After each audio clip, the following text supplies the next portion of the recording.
ఆసీనులై ఉన్న మా ఎంపీటీసీ విజేతలకి, ఆసీనులై ఉన్న మా జడ్పీటీసీ విజేతలకి, ముందుగా ఎంపీటీసీ శుభాకాంక్ష విజేతలకి, మా జడ్పీటీసీ విజేతలకి, నాయకులకి ముందుగా నా వీర శుభాకాంక్షలు తెలియజేసుకురాళ్ళకి అందరికి, ప్రతి ఒక్కరికి, మా నాయకులకి పేరు పేరున నమస్కారాలు. వీర మహిళలకి, మా నాయకురాళ్ళకి అందరికి తుమ్మిదల ఝుంకారాలు, నెమళ్ళ క్రేంకారాలు, ఏనుగుల ఘీంకారాలు, మా వీర మహిళల పదఘట్టనలు, మా జన సైనికుల సింహగర్జనలు,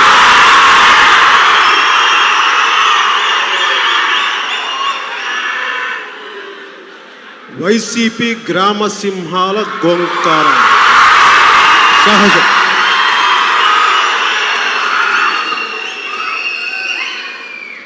బాబు మీకేనమ్మా, చూసేవాళ్ళకి మీకే. వైసీపీ గ్రామ సింహాలంటే మీకే.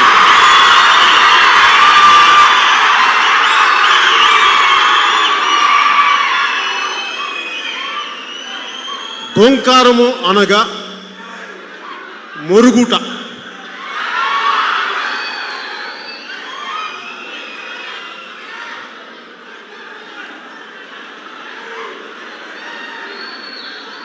గ్రామసింహం అంటే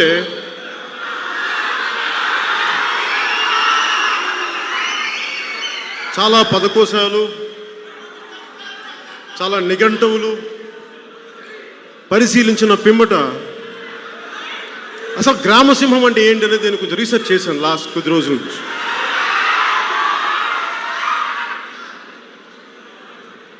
గ్రామసింహం అంటే సింహం అనుకున్నారు కాదు, అడవి సింహాలు మీరు అనుకున్నారు అవి కాదు, అది గ్రామసింహాలు. గ్రామసింహం బ్రౌన్ పదకోశం ప్రకారం కుక్కలు, వీధి కుక్కలు, శంకర్ నారాయణ తెలుగు డిక్షనరీ ప్రకారం పిచ్చి కుక్కలు, ఊర కుక్కలు,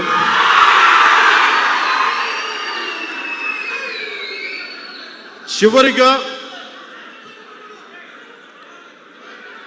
కొన్ని చివరిగా సూర్యరాయాంధ్రుని నిఘంటు ప్రకారం కరిచే కుక్కలు, అరిచి కరిచే కుక్కలు, ఎక్కువగా వాగి పళ్ళు రాలగొట్టించుకునే కుక్కలు,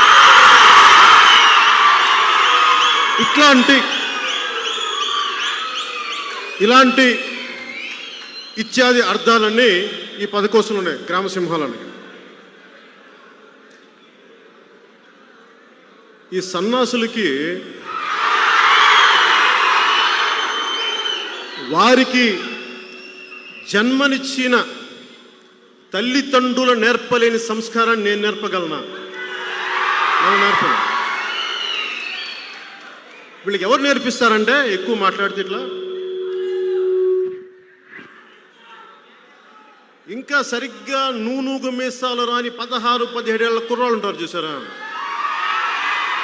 వాళ్ళు నేర్పిస్తారు సంస్కారం వీళ్ళకి.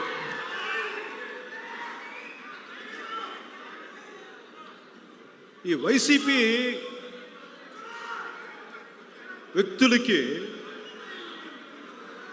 డబ్బు, అధికారం, అహంకారం, మదం, మాత్సర్యం బాగా ఎక్కువగా ఉన్నాయి. వాళ్ళకి అవన్నీ పుష్కలంగా ఉన్నాయి. వాళ్ళకి లేని దానిలో ఒక భయం లేదు వాళ్ళకి. భయం మీకు నేర్పిస్తానమ్మా. మీకు భయం అంటే ఎలా ఉంటుందో నేర్పిస్తాను.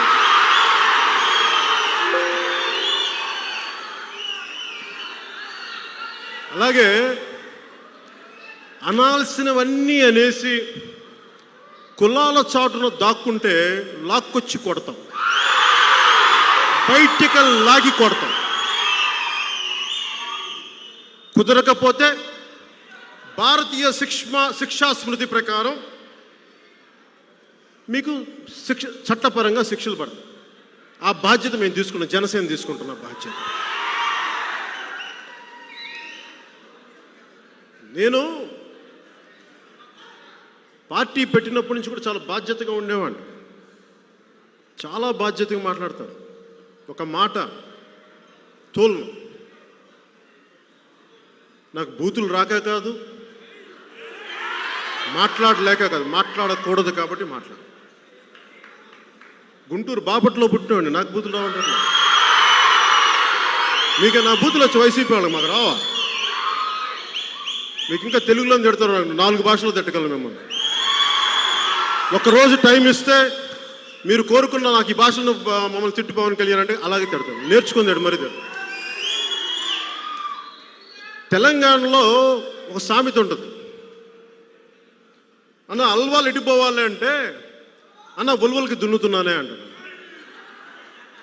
కాదన్నా నేను అడుగుతుంది అల్వాలకి ఎడిపోవాలి అంటే నేను ఉలవలకి దున్నుతున్నానే అంటాడు.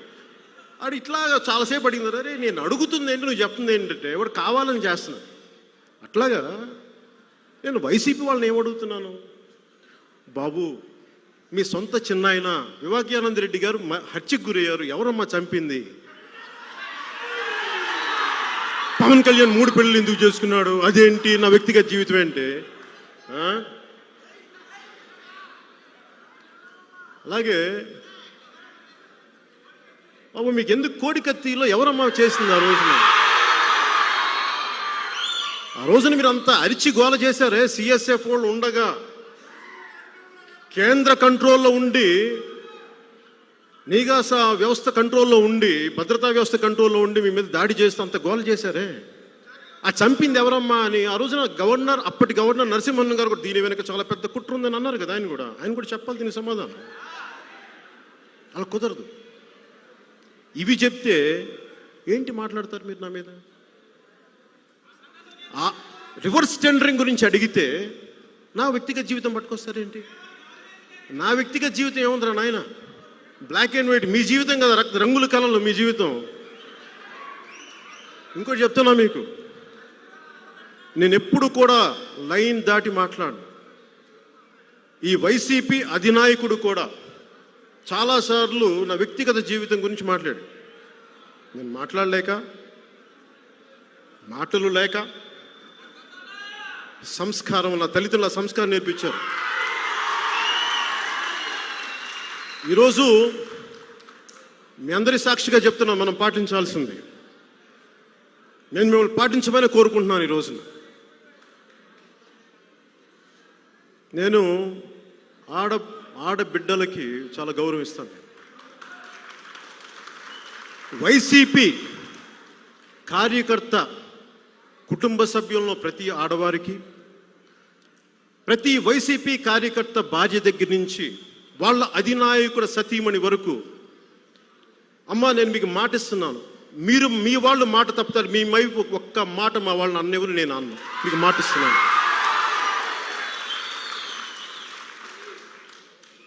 మీతో తేల్చుకుంటాం. వైసీపీ మీతో తేల్చుకుంటాం. పారిపోయే వ్యక్తిని కాదు. మీలాగా మాట తప్ప, మెడం తిప్ప, అవన్నీ మేము మాటలు చెప్పాం. నేను చేసి చూపిస్తాం.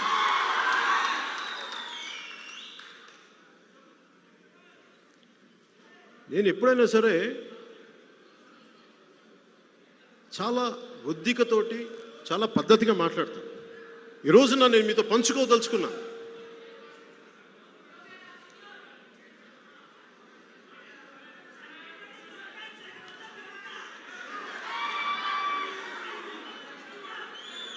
వాళ్ళు చాలాసార్లు అంటారు మా ప్రాథమిక హక్కు మాట్లాడడం. కరెక్టే, మీ ప్రాథమిక హక్కులు ఎప్పుడు దాకా?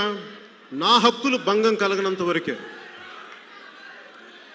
నా హక్కులు భంగం కలిగితే మేము చూస్తూ కూర్చుంటామా? చూస్తూ కూర్చునే వాళ్ళం కాదమ్మా. మీకు తగినంతగా ఎలా చెప్పాలో, మీరు ఏ పద్ధతిలో కోరుకుంటారో చెప్పండి. మాకు ప్రజాస్వామ్య పద్ధతిలో కావాలంటే ప్రజాస్వామ్య పద్ధతి, లేదు మేము ఈ పద్ధతి కోరుకున్నామంటే మీ చాయిస్ ఇస్ యువర్స్ అమ్మ. మీరు ఎలా కావాలో చెప్పండి. మీకు యుద్ధం ఎలా కావాలో చెప్పండి. యుద్ధం ఎలా కావాలి మీకు? ప్రజాస్వామ్యబద్ధంగా యుద్ధం కావాలంటే దానికి సిద్ధం. లేదు ఇంకో ఏ విధంగానైనా అని చెప్పి మీరు అంటే దానికి మేము సంసిద్ధం. మర్చిపోకండి.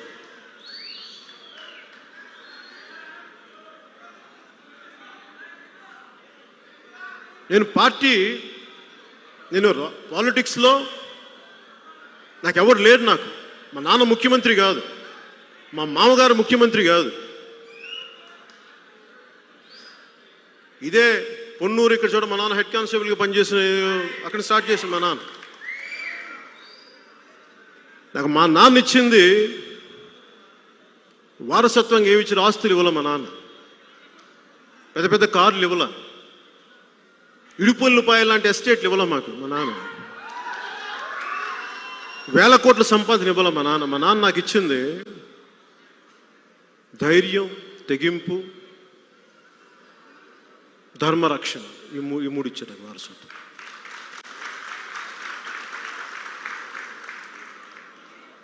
నేను ఈరోజు మీతోటి ఇది చాలా తీవ్రమైనది కాబట్టి, ఎందుకంటే ఇది నా ఒక్కడి ప్రయాణం కాదు, ఇది మనందరి ప్రయాణం కాబట్టి నేను చాలా బాధ్యతగానే మాట్లాడతాను. కొంత సమయం తీసుకుంటాను, జాగ్రత్తగా మాట్లాడతాను. ఏది మాట్లాడినా దాన్ని నిలబడతాను. నేను నడిచి చూపిస్తాను. మిమ్మల్ని నడవమని నేను అడగను, నేను నడిచి చూపిస్తాను. మీకు ఇష్టమైతే నాతో పాటు నడవండి. నేను ఎప్పుడు ఏది అడిగినా ఆంధ్రప్రదేశ్ అభివృద్ధి గురించి అడుగుతాను. దేనికి అడుగుతాను? నాకేంటి సరదా? 2014లో కూడా నేను టీడీపీతో ఎందుకు మద్దతు ఇచ్చాను, బీజేపీకి ఎందుకు మద్దతు ఇచ్చాను, ఒకసారి గతంలో కూడా వెళ్దాం. నేను ఎప్పుడు సినిమా హీరోని కాదు. నేను మీకు తెలియజేసుకోవాలి, నటుడు అవ్వాలని కూడా నాకు కోరిక లేదు. నేను పదే పదే సందర్భాల్లో చెప్తా ఉంటాను. నాకున్నదల్లా సాటి మనిషికి అన్యాయం జరిగితే నాకు స్పందించే గుణం ఉంది. అదొకటే నాలో ఉంది. నాకు అంతమించి ఇంకేం తెలియదు.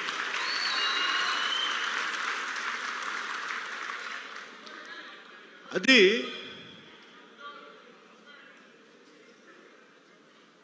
ధర్మో రక్షితి రక్షత. నువ్వు ధర్మాన్ని రక్షిస్తే ధర్మాన్ని రక్షించి తీరుతుంది. దాన్ని త్రికరణ శుద్ధిగా నమ్మిన వాడిని నేను.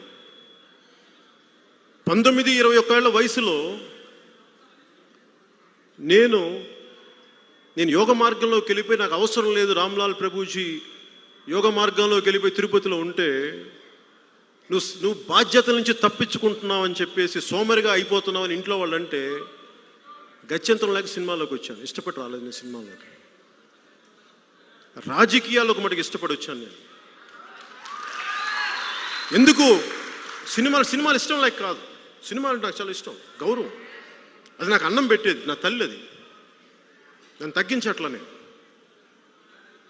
కానీ రాజకీయాలు నాకు చాలా బాధ్యత. నేను ఏ పని చేసినా నా తోటలో ఒక పాదు తీయమంటే చాలా శుభ్రంగా తీస్తాను. పిచ్చి మొక్కలు, కలుపు మొక్కలు తీసేసి శుభ్రంగా మొక్క ఏపుగా ఎదిగేలా చేయగలం. అలాగే రాజకీయాల్లో కూడా ఈ కలుపు మొక్కలను తీసేసి ఒక బలమైన అభివృద్ధి వైపు కూడా మనం చెయ్యాలి. అంటే ఏ పని ఎంచుకున్నా నేను అంత శుభ్రంగా చేసి పెడతాను. ఒకళ్ళు మెచ్చి మేకతోలు కప్పుతారనో, లేదంటే నాకు పథకాలు ఇస్తారనో, ప్రెసిడెంట్ మెడల్ ఇస్తారనో నేను చేయను.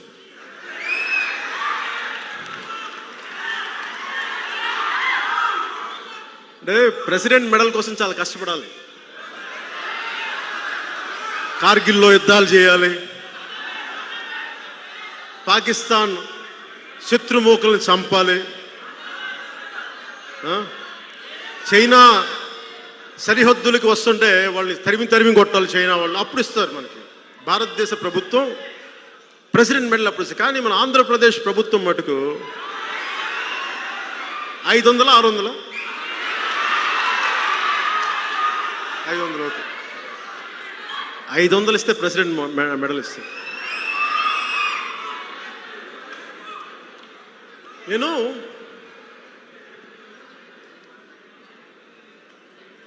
సో పాలిటిక్స్కి బీజం ఎప్పుడు పడింది అంటే,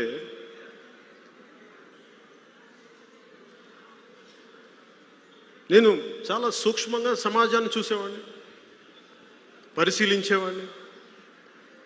చిన్నప్పటి నుంచి అలాంటి వాతావరణంలో పెరిగిన వాడిని మా నాన్నగారి వల్ల. మా నాన్నగారు ఆయన ఒక సోషలిస్టు, లేదంటే కమ్యూనిస్టు, ఒక రామభక్తుడు, ఒక మనందరికి ఉండేది. మన కమ్యూనిజం మాట్లాడతాం, సోషలిజం మాట్లాడతాం, కానీ భక్తిని సంస్కృతిని వదులుకోం మనం. అది మన దేశ తాలూకు లక్షణం, అది మూల లక్షణం. అదే నేను అలవాటు చేసుకున్నాను. సమసమాజం ఉండాలని కోరుకుంటాను.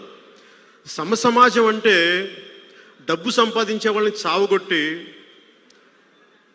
వాళ్ళందరి ఎదుగుదలని ఆపేసి మొత్తాన్ని దరిద్రులను చేయమని కాదు. నిత్య దరిద్రుడు నిశ్చింత పురుషుడు అన్న సూక్తిని ఈ వైసీపీ ప్రభుత్వం చేస్తూ ఉంది. అభివృద్ధి ఎక్కడుంది మీకు? అభివృద్ధి గురించి మాట్లాడమంటే అభివృద్ధి గురించి ఏముంది మీకు? అభివృద్ధి అని అంటే ఓకే, వీళ్ళు ఈ కోడికత్తి కేసులో క్రైమ్స్, లేదంటే వాళ్ళ సొంత చిన్న వివేకానంద రెడ్డి గారి హత్య కేసు అదొక వైపు అయితే, మా వాళ్ళ మీద దాడులు, మా జన సైనికుల మీద దాడులు, మా ఆడపడుచుల మీద మీరు దాడులు, అది ఒకవైపు అయితే అసలు అభివృద్ధి ఎక్కడుంది వీళ్ళకి? రోడ్లు వేయడానికి డబ్బులు లేవు, రోడ్లు వేయరు. ఒక పొలిటికల్ పార్టీగా మేము అడుగుతాం, మా హక్కు అది, మేము బాధ్యత తీసుకున్నాం. నాకేం సరదా కాదు. ఇంత లక్షలాది మంది ప్రేమించేవాళ్ళు, ఇన్ని కోట్లాది మంది ఆదరించేవాళ్ళు ఉండగా నేను ఒక బాధ్యత తీసుకొని ప్రతి సన్నాసి చేత నాకు తిట్టించుకోవాల్సిన అవసరం నాకు లేదు. కానీ ఎందుకు తిట్టించుకుంటాను? తిట్టించుకుంటాను, అది కూడా అడుగుతాను, చెప్తున్నాను మీకు. దేనికి? ఇది నా సమాజం, నా దేశం అనుకుంటాను, నా నేల అనుకుంటాను. ఇది నా సమాజం, ప్రేమ ఈ నేల మీద. ఆంధ్రప్రదేశ్లో పుట్టాను కాబట్టి, తెలంగాణలో ఎదిగాను కాబట్టి నేను నా బాధ్యత ఇక్కడ దాకా నిర్వర్తిస్తున్నాను. నాకేం సరదా కాదు వీళ్ళందరి చేత తిట్టించుకోవటం. నేను యోగ మార్గం నుంచి వచ్చిన వాడిని, నాకేది అంటదు నాకు. అంటే వీళ్ళందరూ ఏమనుకుంటారు, నన్ను తిట్టేస్తే చాలా కింద కూర్చొని ఏడ్చేస్తాను అనుకుంటారా వీళ్ళు? వలవల వలవల ఇట్లాగా ఏముంటుందని, మన బుట్ట దిగిపోయినట్టు ఇలా కూర్చుంటారు. అలా కూర్చోనమ్మా నేను. అస్సలు మీరు తిట్టే కొద్దీ బలపడతాను తప్ప బలహీన పడను, గుర్తుపెట్టుకోండి. బలహీన పడకపోగా మీ ప్రతి ఒక్కళ్ళు గుర్తుపెట్టుకోండి, ప్రతి ఒక్కళ్ళు మరిచిపోయే ప్రశ్నే లేదు, గుర్తుపెట్టుకోండి. నేను యుద్ధం ప్రకటించను, ఎప్పుడు నేను యుద్ధం ప్రకటించను. మీరు లాగితే నేను వెనక్కి వెళ్ళను, గుర్తుపెట్టుకోండి. నేను చాలా పద్ధతిగా మాట్లాడుతున్నా, చాలా ఎన్నిసార్లు చాలా ఓర్పుగా మాట్లాడతా, తగ్గి మాట్లాడతా. అయ్యా అంట, బాబు అంట. కాదు కూడదంటే మటుకు నాకేం చేయాలో, ఎలా కొట్టాలో కూడా నాకు బాగా తెలుసు. మనం ఇది ఉదాహరణకి అసలు ఎందుకు మనం వీళ్ళందరూ ఏం మాట్లాడతారంటే, వీళ్ళంతా ఎనీ పొలిటికల్ పార్టీ, ముఖ్యంగా వైసీపీ. బాబు ఫోన్ తీసాను, వాళ్ళు చేస్తాను. ముఖ్యంగా వైసీపీ మేమిస్తున్నాం, గత ప్రభుత్వం కూడా మా పథకాలు వాళ్ళ పేర్లు అంటే, అలాగే వీళ్ళు ఆ అన్న పథకం, మా అన్న పథకం, పెద్దన్న పథకం. ఎవరు సొమ్మయ్య ఇది? నాకు అర్థం కావట్లా. మీరేదైనా చెమటోటి సంపాదించిన డబ్బులు అయ్యి, మీరు మనందరం పొద్దున లేచినప్పటి నుంచి, ఒక బ్రష్ కొనుక్కున్న దగ్గర నుంచి, టూత్పేస్ట్ వేసినప్పటి నుంచి, దేవుడికి అగరబత్తి వెలిగించినప్పటి నుంచి, నువ్వు వంట నూనెలో టిఫిన్ చేసుకునే దగ్గర నుంచి, నువ్వు అన్ని పనులు చేసుకుంటూ తిరిగి రాత్రి పడుకోబోయే ముందు టీవీ చూసే వరకు మనం ట్యాక్సులు కడతానే ఉన్నాం. అది జిఎస్టీ అనండి, సేల్స్ ట్యాక్స్ అనండి, అలాగే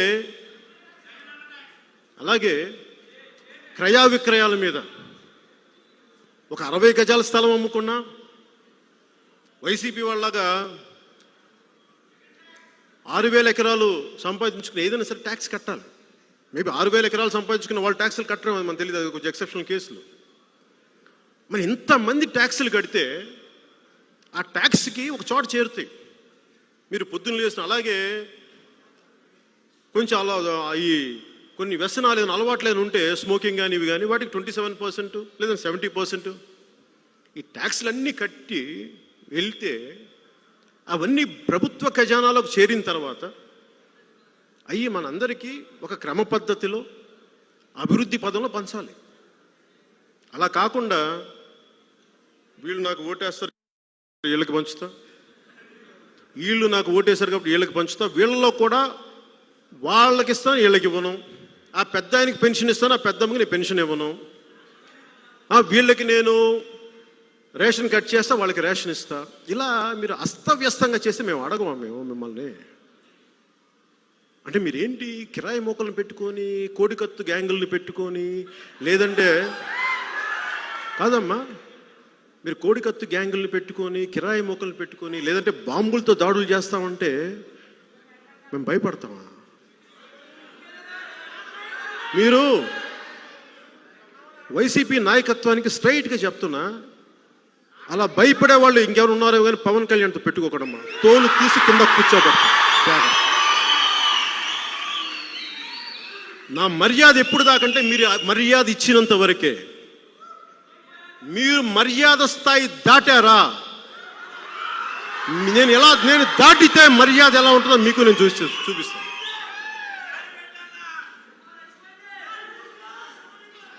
అలాగే నేను మన ఏదో సినిమా టికెట్ల గురించి ఏదో అడిగా, నాకేం వస్తాయి ఆ సినిమా టికెట్లు? నాకు వస్తాయి డబ్బులు?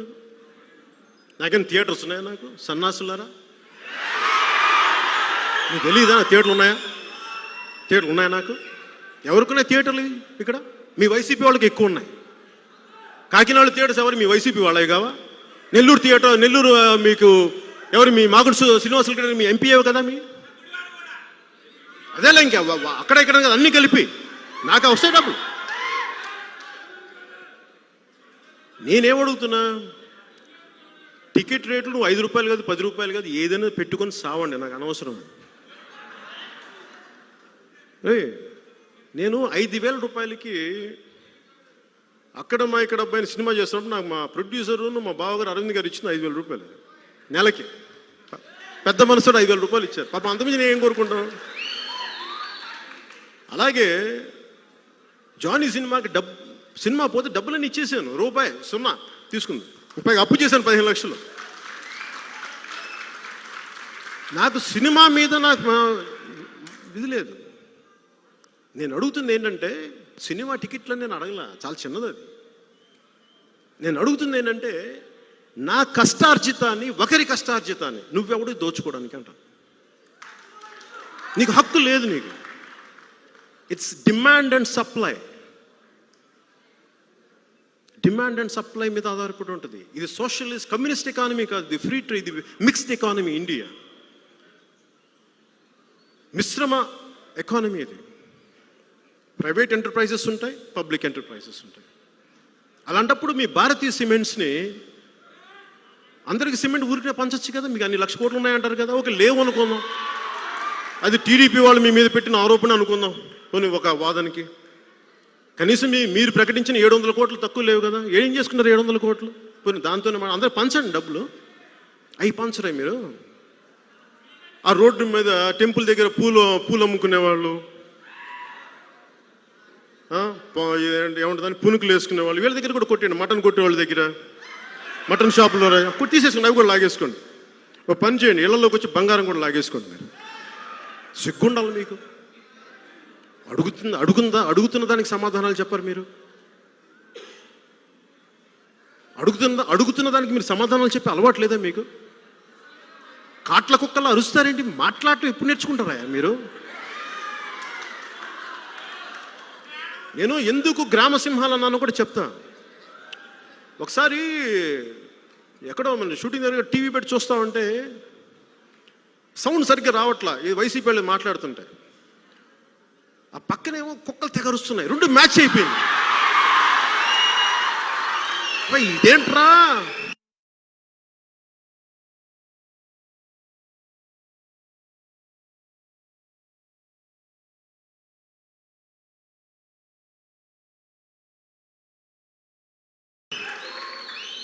వైసీపీ వాళ్ళ ఇట్లా మాట్లాడుతున్నామా? ఒక సైనిక్ బోర్డుకి మీరు ఎప్పుడైనా ఇచ్చి చచ్చారా? మీరు ఎప్పుడన్నా దేశ సరిహద్దుల కోసం పనిచేసిన సైనికుల కోసం మీకు 700 కోట్లు ఉన్నాయి కదా మీ అధినాయకుడికి. ఆయన ఎప్పుడో 1 కోటి రూపాయలు మీరు ఒక పిల్లికి బిచ్చ వేయడం మేము చూడలేదమ్మా. మీ ఇప్పుడు దాకా వెళ్ళి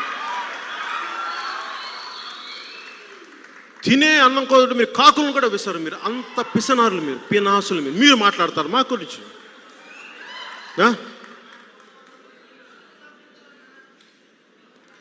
ఏదన్నా తగిలితే ఏదైనా అడిగితే గింజుకుపోతారు. వీళ్ళేమో మనల్ని వచ్చి కొట్టేయచ్చు, వీళ్ళు వచ్చి మనల్ని తిట్టేయచ్చు, పచ్చిబూతులు తిట్టేయచ్చు. మన మటుకు సార్ అలాగే సార్ ఏం రా అని పిచ్చి పచ్చిబూతులు సార్ నమస్కారం అలా అనవమ్మా. అస్సలు అనే ప్రశ్న లేదమ్మా. మీరు నువ్వమ్మా,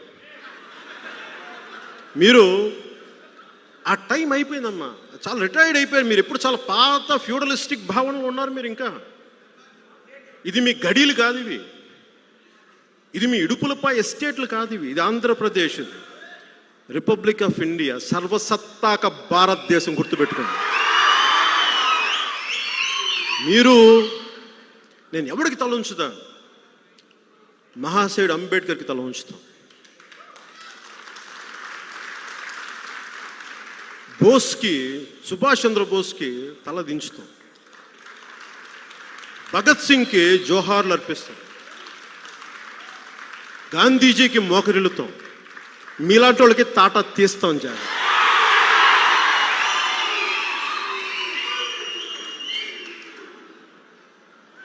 నేను మీరు ఏదన్నా అడుగు, ఇది మాట్లాడటం మానేశారు. అరుపులు ఒట్టిగొడ్డికి అరుపులు ఎక్కువ, వానలేని మబ్బుకి ఉరుములు ఎక్కువ. ఎందుకు ఇలా అరుస్తారంటే అభివృద్ధి లేదు కనుక. రోడ్లు వేసారా మీరు ఇప్పుడు దాకా వచ్చి? ఏం బిగుతారా మీరు రోడ్లు లేకుండా? ఒక్క రోడ్డు వేసారా మీరు? వేయరు. మేము ఇప్పుడు వస్తున్నామంటే ఇప్పుడు మా మసూదన్ రెడ్డి గారు చెప్పినట్టుగా వెంటనే ఒక 7 కిలోమీటర్లు పాడైపోయిన రోడ్డుని మీరేంటి 2 రోజులు వేసేస్తారు హడావడిగా? మేము నమ్ముతాం. మేము అవన్నీ మేము అడుగుతుంది రోడ్లు.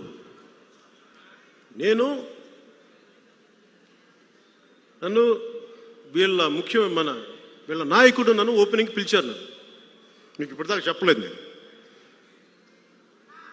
నేను ఓడిపోయి 2 చోట్ల వాళ్ళు ఫోన్ చేశారు. నన్ను ఆహ్వానించారు ప్రమాణ స్వీకారానికి రమ్మని. నేను చెప్పాను, శుభాకాంక్షలు చెప్పాను. ఆ రోజే చెప్పాను, భవిష్యత్తులో చాలా నిర్మాణాత్మకంగా మేము వ్యవహరిస్తామని చెప్పాను. ఎక్కడ నేను మాట తప్పలేదే. కానీ మీరు ఎదురు ఉండకూడదు అనుకుంటే అలా కుదరదు. మీరు ఎంత పెద్దవాళ్ళైనా అవ్వనివ్వండి, మీకు ఎన్ని వేల కోట్లు ఉండనివ్వండి, మీ కింద ఎంత కిరాయి సైన్యమైనా ఉండనివ్వండి, అస్సలు భయపడే ప్రశ్నే లేదమ్మా మీకు.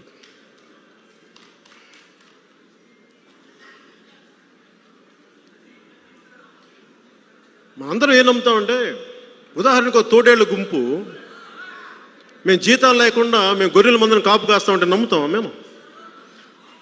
వైసీపీ వాళ్ళు మేము ఏ అవినీతి లేకుండా మేము పాలన సాగిస్తామంటే మేము నమ్ముతామా మిమ్మల్ని? మీరు అమ్మే గవర్నమెంట్ ఈ సారాయి టికాలు డబ్బులు ఎక్కడికి వెళ్తున్నాయి?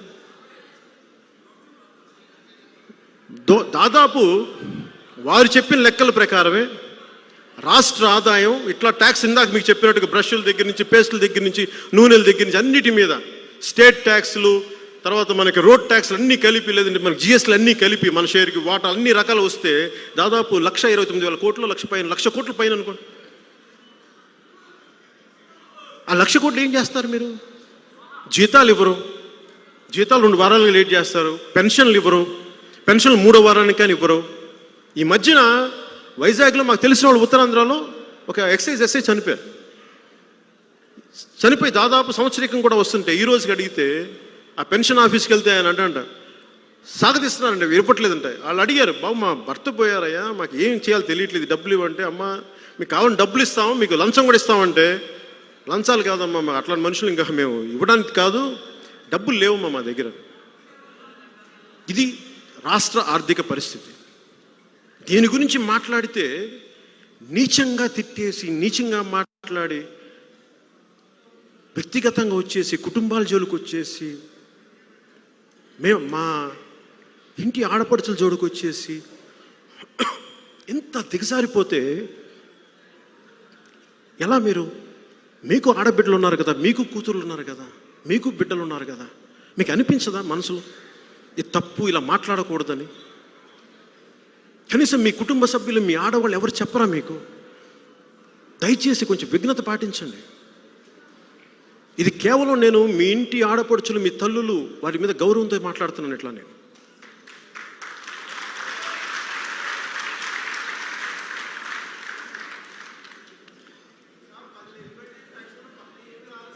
మాట్లాడు, కూర్చోండి. ఇందాక మీరు ఊహించుకోండి నా పరిస్థితి. నాకేం సరదా కాదు.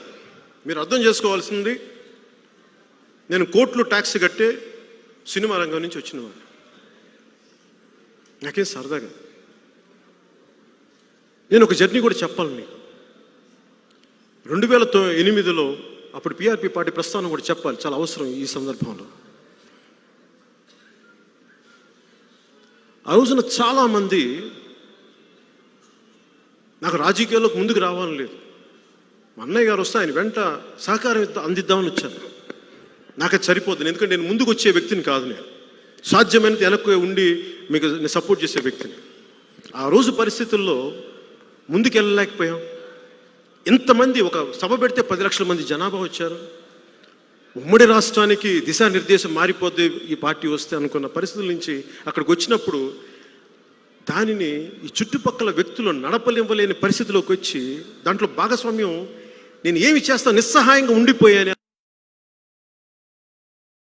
అన్న బాధ నాలో ఉండిపోయింది. ఎందుకంటే మన కోసం ఇంతమంది వస్తే మనం నిలబడలేకపోయామే. అది గుండెల్లో గూడు కట్టుకుపోయింది. కానీ మన కోసం వచ్చారు ఇంతమంది, మనం ఓడిపోతాము, గెలుస్తాము. అది ప్రజాస్వామ్యంలో ఒక భాగం, అది ఎన్నికల్లో ఒక భాగం. అది కానీ మాటిచ్చామే, అది నన్ను తొలిచేసిందమ్మా. అది నన్ను, అందుకు నేను ఎప్పుడు బయటికి రాలే. ఎలా చెప్పను మీకు? ఏమైపోయామంటే ఏం లేదు, బయట కాము కూర్చుని ఏం చేయాలో తెలియక. నాకు ఎప్పుడు ఉన్న సమస్య రాజకీయాల్లో పాలకులతో సమస్య. మీరు చెప్పండి, ఇంతమంది ప్రజలు ఉన్నారు, ఇన్ని కోట్ల మంది ప్రజలకి సంబంధం ఏంటి చెప్పండి? ఏ ముఖ్యమంత్రి ఉన్నా, ఏ కులం నుంచి వచ్చినా ఆ పాలకులు చేసిన పాలసీలకి ప్రజలు ఎలా బాధ్యులు అవుతారు? ఇట్లాగా అందరూ నడుపుకుంటా వచ్చి రాష్ట్ర విభజన జరిగిపోయింది. రాష్ట్ర విభజన జరిగినప్పటి నుంచి ఇప్పుడు దాకా కోలుకోలేదు. నేను భయం వేసింది నాకు. 10 సంవత్సరాలు అందరూ తిట్లు తిన్నారే, ప్రజలు తిట్లు తిన్నారే. ఆంధ్ర పాలకులు చేసిన తప్పులకి ఆంధ్ర ప్రజలు తిట్లు తిన్నారే, ఆంధ్ర ప్రజలు భయానికి గురయ్యారే. నాకు వాళ్ళందరినీ చూసి అరే విభజన జరిగిపోయింది, ఎవరు మాట్లాడలేదండి అందరూ. ఎందుకంటే అందరికీ ఆస్తులు ఉన్నాయి, అందరికీ డబ్బులు ఉన్నాయి, పేరుంది. ఎవరు ఏది రిస్క్ చేయడానికి ఎవరు లేరు. నాకేమనిపించింది, ఏమవుద్ది మహా అయితే మాట్లాడితే, ఒక సత్యాన్ని ఆవిష్కరింపజేసి మీరు తిట్లు వల్ల ఆంధ్ర పాలకులు చేసిన తప్పులకి ఆంధ్ర ప్రాంత ప్రజలు శిక్షించకండి, వారి మీద కక్ష కట్టకండి.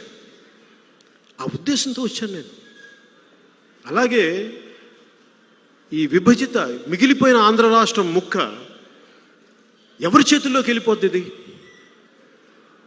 అన్నం ఉడికిందా లేదా అంటానికి ఫుల్ అన్నం చేతిలో పెడతాం, చిన్న మెతుకు పట్టుకుంటే తెలియదా? ఒక గృహిణికి తెలుస్తుంది. అలాగా వైసీపీ ఏంటో మొత్తం చెప్పాలి, పాలన చూడాలా, ఆదిలోని తెలియదా?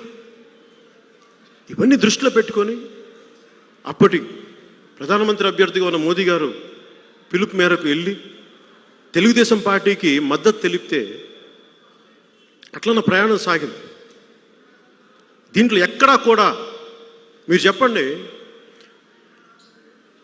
నాకు నిజంగా ఒక పార్టీ స్థలం కావాలంటే నేను నా బిడ్డల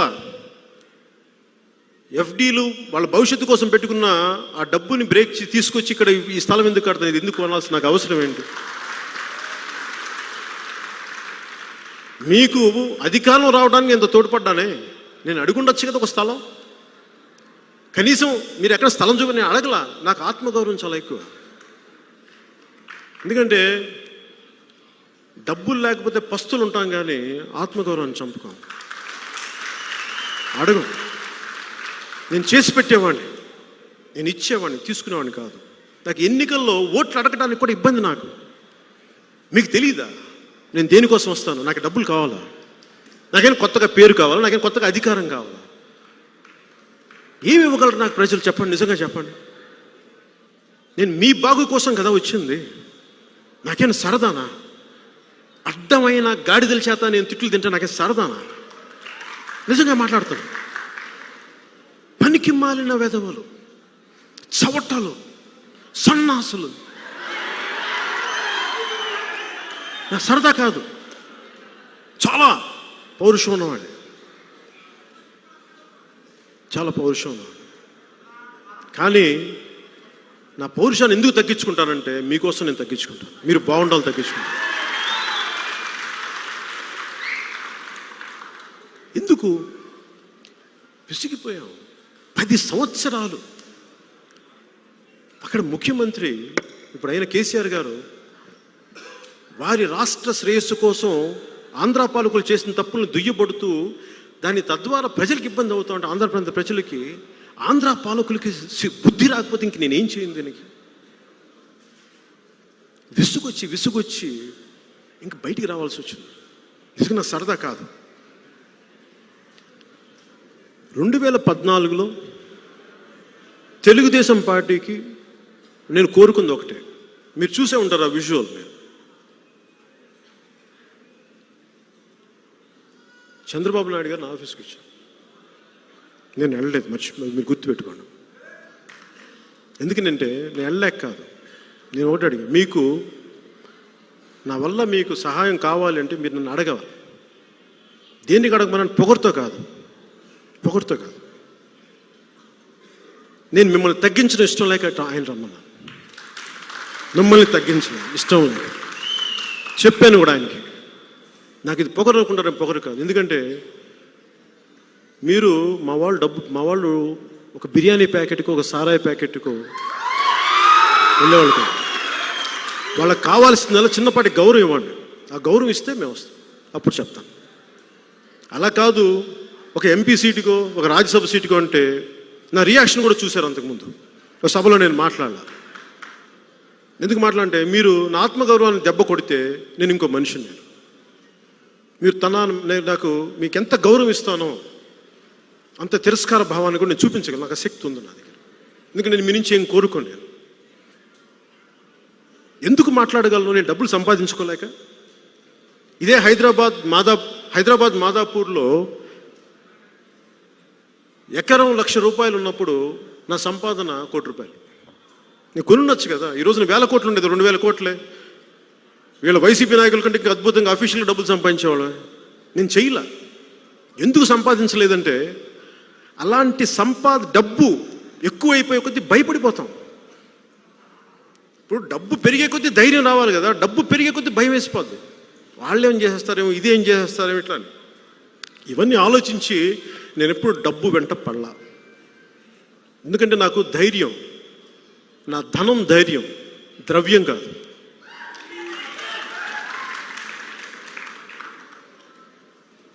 కులాల ఐక్యత అని ఎందుకు మాట్లాడాను?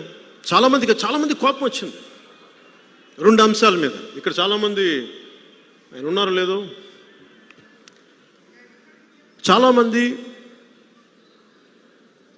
మార్పు రావాలని కోరుకున్న వ్యక్తులు, చాలామంది ప్రజారాజ్యం పార్టీ నుంచి ఆశించి అప్పటి నుంచి అంటుకుపోయిన వ్యక్తులు చాలామంది, అండగా ఉన్న వ్యక్తులు చాలామంది, మేము మీకు వచ్చేస్తామని చెప్పి నా సభలకు వచ్చాం. 2014 లాంచింగ్ సభకు వచ్చినప్పుడు నన్ను చాలా ఆశించారు. అంటే వాళ్ళు ఏమనుకున్నారంటే,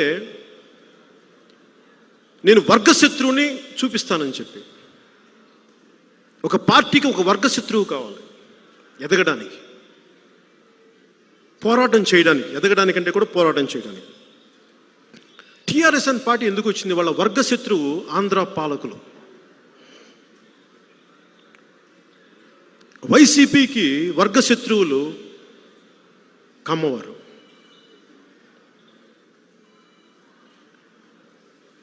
ఇట్లాగా మన వర్గ శత్రువులను ఇలా చేసేస్తే, నన్ను అడిగారు చాలామంది, మీ వర్గ శత్రువు ఎవరండి? చాలామంది పోరాటాలు తిరిగేవాళ్ళు చాలామంది, నీ వర్గ శత్రువు ఎవరు? జనసేనకి వర్గ శత్రువు ఎవరంటే చాలా క్లిష్టమైంది, అది చాలా కష్టమైంది. ఎలా చెప్తాం వర్గ శత్రువు అంటే? ఒక కులం కాదే వర్గ శత్రువు, ఒక జాతి కాదే వర్గ శత్రువు. ఈ రోజున టీఆర్ఎస్ని అడగండి, మీ వర్గ శత్రువు ఎవరని ఆ తెలంగాణ అంటే ఏమంటారు? ఎవరు లేరు అక్కడ వర్గ శత్రువు. ఫైనల్ వర్గ శత్రువులు ఎవరుంటారంటే పేదరికం, అవినీతి, దాష్టీకం, దౌర్జన్యం, ఇవి వర్గ శత్రువు, కులాలు కాదు. ఉదాహరణకి ఆంధ్రప్రదేశ్లో 151 సీట్లతోటి వైసీపీ వస్తే ఏం చేసి ఉండాల్సింది? ఎంత అద్భుతమైన ప్రగతి సాధించి ఉండాల్సింది. వాళ్ళు అలా కాకుండా వెళ్ళిపోయి అందరినీ చంపేద్దాం అనుకుంటే ఎట్లా? మీరు ఎవరిని ఎదగనివ్వకూడదు, చంపేద్దాం, భయప్రాంతం చేసేద్దామంటే ఎట్లా? అది నిజంగా జరుగుద్ది అట్లా? ఒక కులాన్ని సమూలంగా తుడిచిపెట్టేయడం జరుగుద్దా? అది అయ్యే పనేనా అసలు? అది సబబైన పనేనా? అలా చెయ్యొచ్చా ప్రజాస్వామ్యంలో? ఇదేమన్నా మంగోల్ తాండాల పోరాటం అనుకుంటున్నారా మీరు? ఇది ప్రజాస్వామ్యాన్ని మర్చిపోయారా మీరు? ఇట్లాగా తన మన భేదం లేకుండా చేసుకుంటూ వెళ్ళిపోతే దీన్ని ఎక్కడో చోట ఒక ఆపాల్సిన పరిస్థితి అయితే ఉంది. సో వర్గ శత్రువు జనసేనకి దాష్టీకం చేసేవాళ్ళు, దౌర్జన్యం చేసేవాళ్ళు, దోపిడీ చేసేవాళ్ళు జనసేనకి వర్గ శత్రువులు. వాళ్ళు ఏ కులంలోనైనా ఉండనివ్వండి, ఎవరైనా కానివ్వండి, ఎవరు దాష్టీకం చేసినా, ఎవరు దౌర్జన్యం చేసినా, ఎవరు దోపిడీ చేసినా జనసేన వాళ్ళని వర్గశత్రువుగానే ప్రకటించుకుంటాం. వాళ్ళు మా ప్రత్యర్థులే, వాళ్ళు మేము పోరాటం చేస్తాం మీతో. అలాగే కులాల ఐక్యత అని ఎందుకు పెట్టానంటే, మనందరం ఎక్కడ పుట్టాలి, ఏ కులంలో పుట్టాలి, ఎలా పుట్టాలి, ఏ రంగు, ఎట్లా మన ఎవరి చేతుల్లో లేదు ఇది, ఎవరి చేతుల్లో లేదు ఇది. కానీ పుట్టాక మనం ఎలా ప్రవర్తించాలనేది, ఇది కులాల ఐక్యతను ఎందుకు పెట్టానంటే, అదేదో పుస్తకాలు చదివి ఇట్లా కాదు, చాలా అర్థం చేసుకునే పెట్టాను. నేను చెన్నైలో ఉన్నప్పుడు, లేదంటే నెల్లూరులో ఉన్నప్పుడు రంగా గారు బతికుండేవాళ్ళు ఇక్కడ, వంగవీటి రంగా గారు. ఆయన బతికున్న రోజు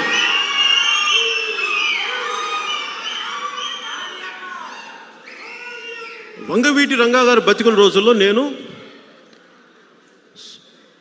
ఒకసారి చూశాను, 2 సార్లు చూశాను గుర్తులేదు. నేను మొత్తానికి ఆయన చూశాను, నేను కలవలేదు, నేను చూశాను.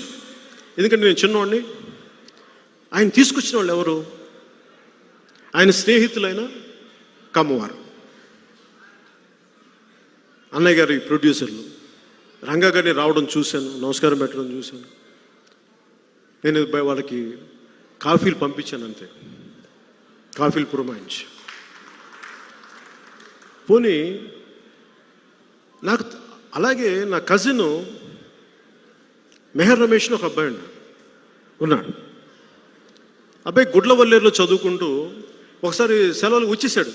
ఏరా నీకు హాలిడేస్, ఇప్పుడు హాలిడేస్ కూడా కాదు, ఎందుకు వచ్చేసామంటే, లేదు క్యాస్ట్ గొడవలు జరుగుతున్నాయి, పాలిటెక్నిక్ కాలేజ్ మూసేస్తే వచ్చేసాను. నాకు అప్పటి నుంచి ఏంటంటే, ఏంటి ఇంత గొడవలు ఏముంటాయి? నేను నెల్లూరులో పెరిగినవాడిని, నేను నెల్లూరులో ఇంత గొడవలు ఎప్పుడు చూడలేదు. సో నాకు ఆ తర్వాత నేను దాన్ని అధ్యయనం చేయడం మొదలుపెట్టాను, కొన్ని చూశాను. రంగా గారు చనిపోవడం నాకు మనుషులు రావడం చూశాను చెన్నైకి, మెడ్రాస్కి. తర్వాత విజయవాడ ఒక నెల రోజులు తగలబడిపోతున్నప్పుడు ఆ ఫోటోలు చూశాను. అన్నీ చూసి ఇట్లా అయిపోయింది ఏంటంటే, తర్వాత అర్థం చేసుకునే కొద్దీ అది దాన్ని మీ అందరికీ తెలిసిందే, నాకు అర్థమైంది. కానీ నాకు ఒక మౌలికమైన ప్రశ్న ఏంటంటే, రంగా గారు ఊరు వెళ్తున్నప్పుడు, ఆయన సభలు పెడుతున్నప్పుడు చాలామంది చెప్పేవాళ్ళు కృష్ణానది తీరం అంతా నిండిపోయేదని. మరి అలాంటి రంగా గారు అప్పటి రాష్ట్ర పాలకుల నుంచి, ఐఎమ్ వెరీ క్లియర్, అప్పటి రాష్ట్ర పాలకుల నుంచి నాకు ప్రాణ భయం ఉంది అంటే,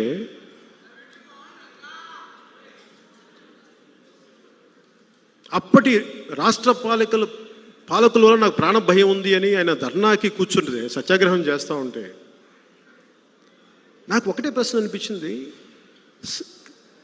కృష్ణా నది తీరం అంతా నిండిపోయేంత జనం వచ్చారు కదా, కనీసం వీళ్ళల్లో రోజుకి 100 మంది కూడా ఆయన పక్కన ఎందుకు కూర్చోలేకపోయారని అనిపించింది నాకు. ఏమైపోయారు వీళ్ళు? ఒక సభకి వచ్చారే,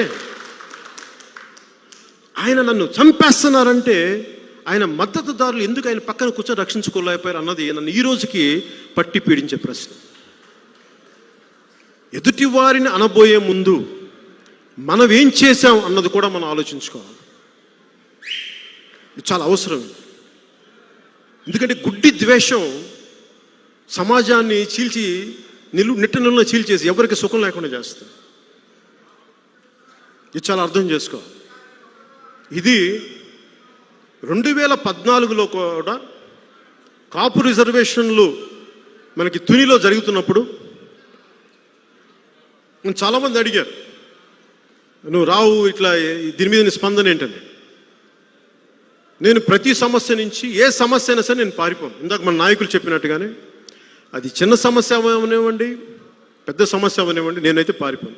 నేను ఫేస్ చేస్తాను. శతకోటి దరిద్రాలకి అనంతకోటి ఉపాయాల్లాగా శతకోటి సమస్యలకి అనంతకోటి పరిష్కారాలు ఉంటాయని నేను నమ్మేవాడిని.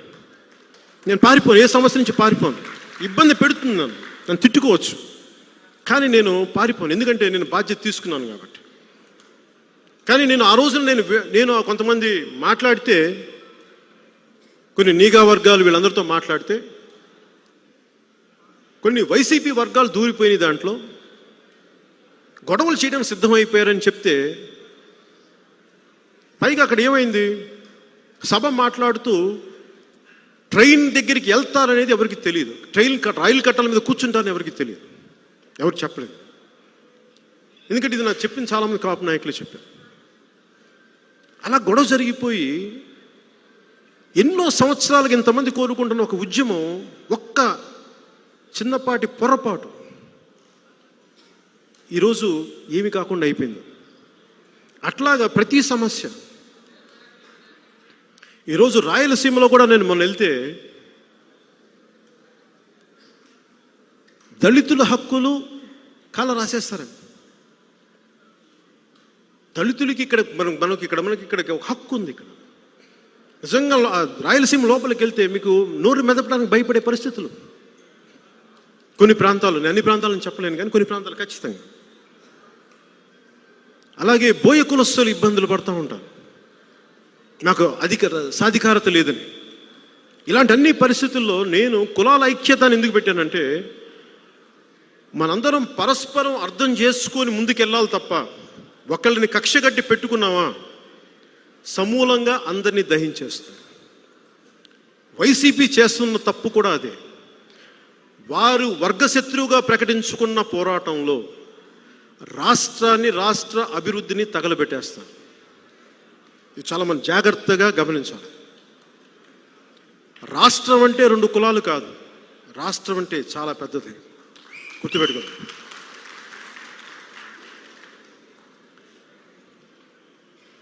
ఇది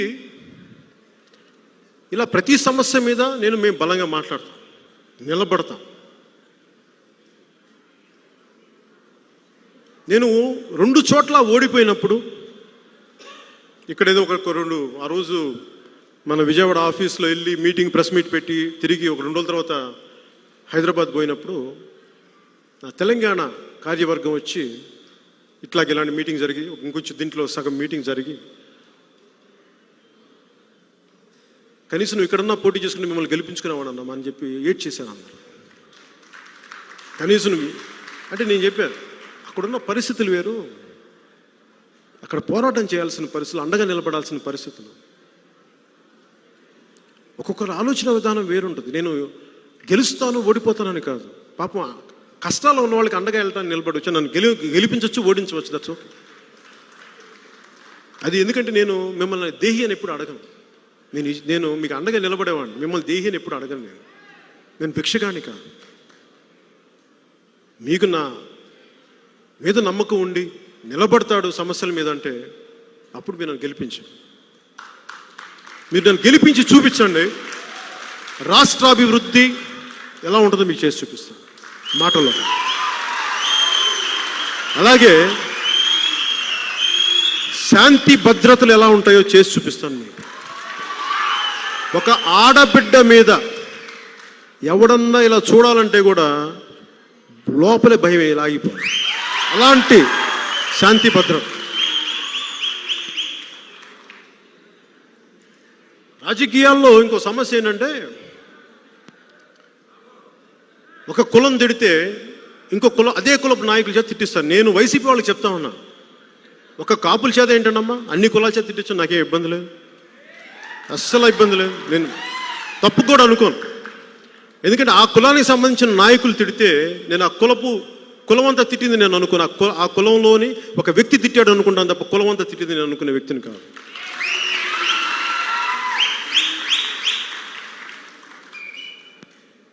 నేను వీళ్ళందరికీ ఏముంటుందంటే, నన్ను చూడగానే వీడిని ఏదైనా తిట్టేసేయచ్చు. నేను ఎప్పుడు ఎవరిని రెచ్చగొట్టను, మర్యాదగా మాట్లాడితే. మొన్న కూడా ఏదో సభల్లో వీళ్ళు ఎవరో మాట్లాడుతూ ఉంటే కాపులు ఉన్న చోట నిలబడతారు, అది నిలబడతారంటే నాకు ఒకటే అనిపించింది, మరి కాపులు ఉన్న చోటే కదా, కాకినాడలో అత్యధికంగా కాపులు ఉన్న చోటే కదా వాళ్ళ ఎమ్మెల్యే చంద్రశేఖర్ రెడ్డి గారు నన్ను పచ్చిబూతులు తిట్టింది. అప్పుడు ఎవరికి పౌరుషం రాలేదా? నేను 100% కాపులు నిలబడతా నేను అనుకోను. ఎందుకు అనుకోను? నిజంగా అలా ఉండుంటే చంద్రశేఖర్ రెడ్డి గారు తిట్టడానికి ఆలోచిస్తారా? ఆలోచించగలరా? ఎందుకంటే ఎక్కువ జనాభా ఉన్న చోట, సంఖ్యాబలం ఉన్న కులాల్లో ఐక్యత తక్కువ ఉంటుంది సహజంగానే. ఒక చిన్న స్థానం కోసం ఇంతమంది పోటీ పడతారు. ఆ నాయకులు వేసే ఎంగిలి మెతుకులకి, వారి ఈ మోచేతి అంబలి మహా కమ్మగా ఉంటుంది అనుకోండి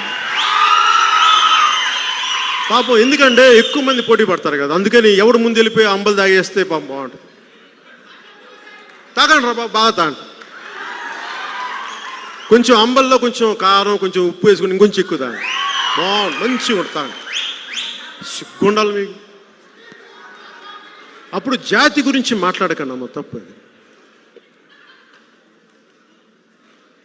అలాగే నేను టీడీపీకి మద్దతు ఇవ్వగానే నేను నా కులాన్ని ఎప్పుడు నేను దూరం వెళ్ళలేదు, నేను ఎప్పుడు పారిపోను కూడా. అలాగే వేరే కులాలని తోలనాడను కూడా నేను గౌరవిస్తాను, అన్ని కులాలను గౌరవిస్తాను. ఇంకా చెప్పుకోవాలంటే ఒక అబ్బాయి ఏలూరులో ఎక్కడో నేను ఏదో దగ్గర తీసుకుంటాను, నేను ఏంటి రెల్లి కులస్తున్నంటే నేను చెప్పా, నేను రెల్లి కోసం పుట్టలేదు నాన్న, నన్ను నీ రెల్లి సోదరుడు అనుకోను, నీలో పుట్టాను అనుకో. అలాగే ఇస్లాం ఆచారం ప్రకారం నాకు ఎవరైనా క్యాప్ పెడితే గౌరవంగా పెట్టించుకుంటాను. అలాగే నన్ను ఒక ఇసాయి క్రిస్టియన్ ఒక క్రైస్తు చర్చికి తీసుకెళ్ళి నన్ను ప్రార్థన చేస్తాను. రెండు ముఖ్యమైనవి జనసేనలో ఏంటంటే, ఒకటి కులాల ఐక్యత. ఎందుకు మాట్లాడతానంటే, మనం అందరం ఒకరికొకరు పరస్పర సహకారం అవసరం అభివృద్ధికి.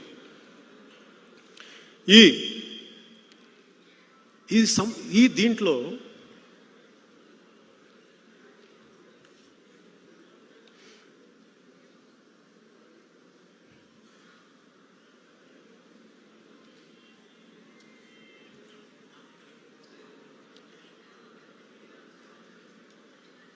నన్ను అడిగేది అందరూ, నీ ఐడియాలజీ ఏంటి? మొన్న ఈ మధ్యన కూడా నేను వింటా ఉన్నాను, చాలా కన్ఫ్యూజింగ్ ఐడియాలజీ అంటారు. ఒకసారి ఇది మాట్లాడతాం, ఇంకోసారి వాళ్ళతో జత కడతాం, ఇంకోసారి ఇది మాట్లాడతాం. అంటే ఒక దేహానికి ఒక రక్తనాళం సరిపోద్దా? ఒక దేశానికి ఒక నది సరిపోద్దా? మీరే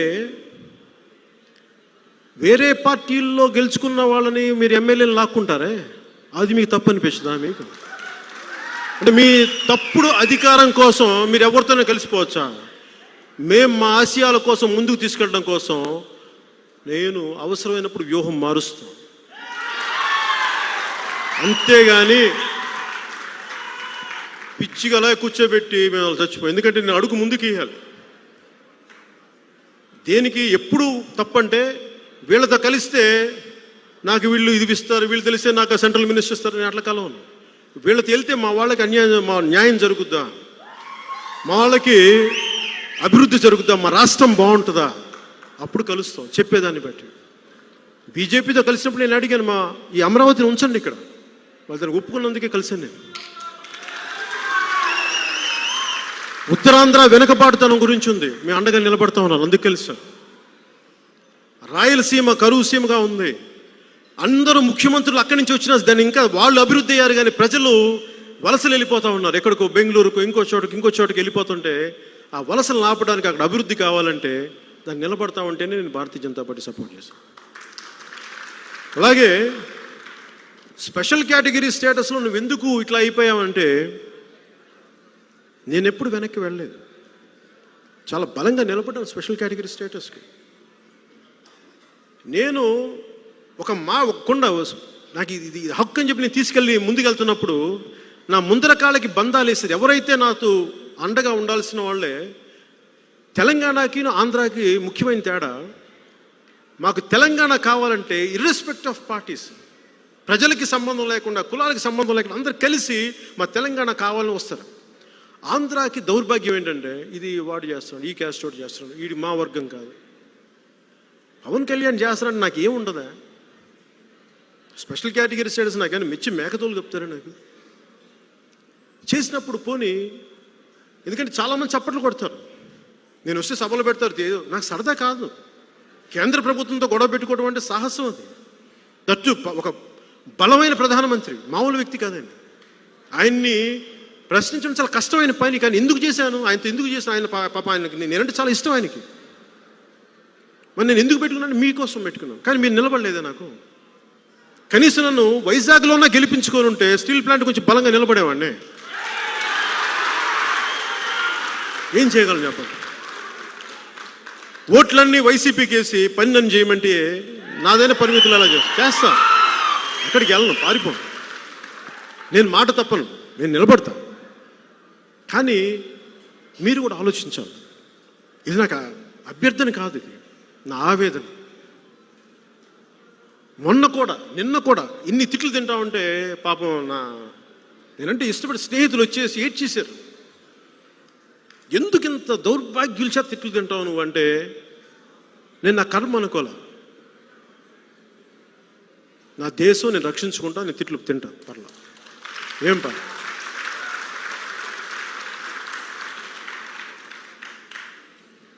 సో జనసేన ముఖ్యంగా నేను కులాలకు సంబంధించి 10 సార్లు మాట్లాడతాం, ఎందుకంటే మనందరం ఇంకా ఒక ఏకతాటిపైన రావాలి.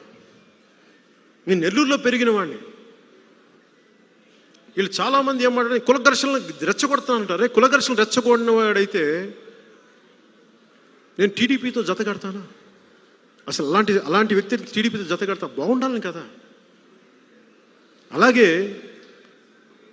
వైసీపీ నాయకులు చాలామంది నాకు తెలుసు, ఇదే అంబటి రాంబాబు గారు మనకి 2014లో ఎప్పుడో వాళ్ళ అమ్మాయి పెళ్ళికి పిలిచి నేను వెళ్ళానే, ఆయన తర్వాత తిట్టిండి వచ్చినాను, నాకు అది ఓకే అని నేను ఎప్పుడు దాచుకోవాలంటే, నేను నా స్నేహహస్తాన్ని ఎప్పుడు ముందే ఉంచాను, ఎప్పుడు ఇలా పెట్టాను, నేను రెడీ. మీరు అలా కాకుండా మీరు నాతో గొడవ పెట్టుకుంటానంటే కూడా రెడీ, చాయిస్ మీజ్ యువర్స్.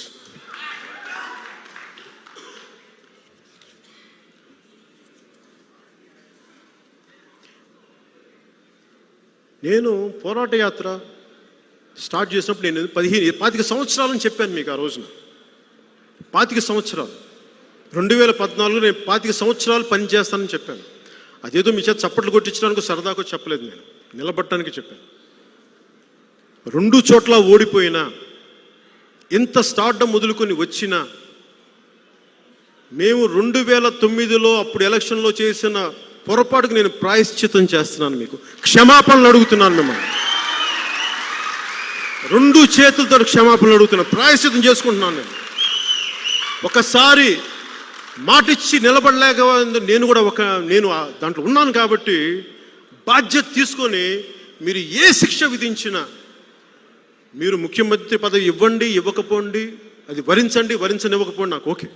కానీ నేనైతే మీకు పని చేయడం ఆపను. ఎందుకంటే ఒకసారి మీరు మనసు పెట్టిన తర్వాత నేను వదలను. ఎందుకంటే అది నా మాట మీద నాకున్న గౌరవం, అది నా మీద నాకు అంత గౌరవం ఉంది.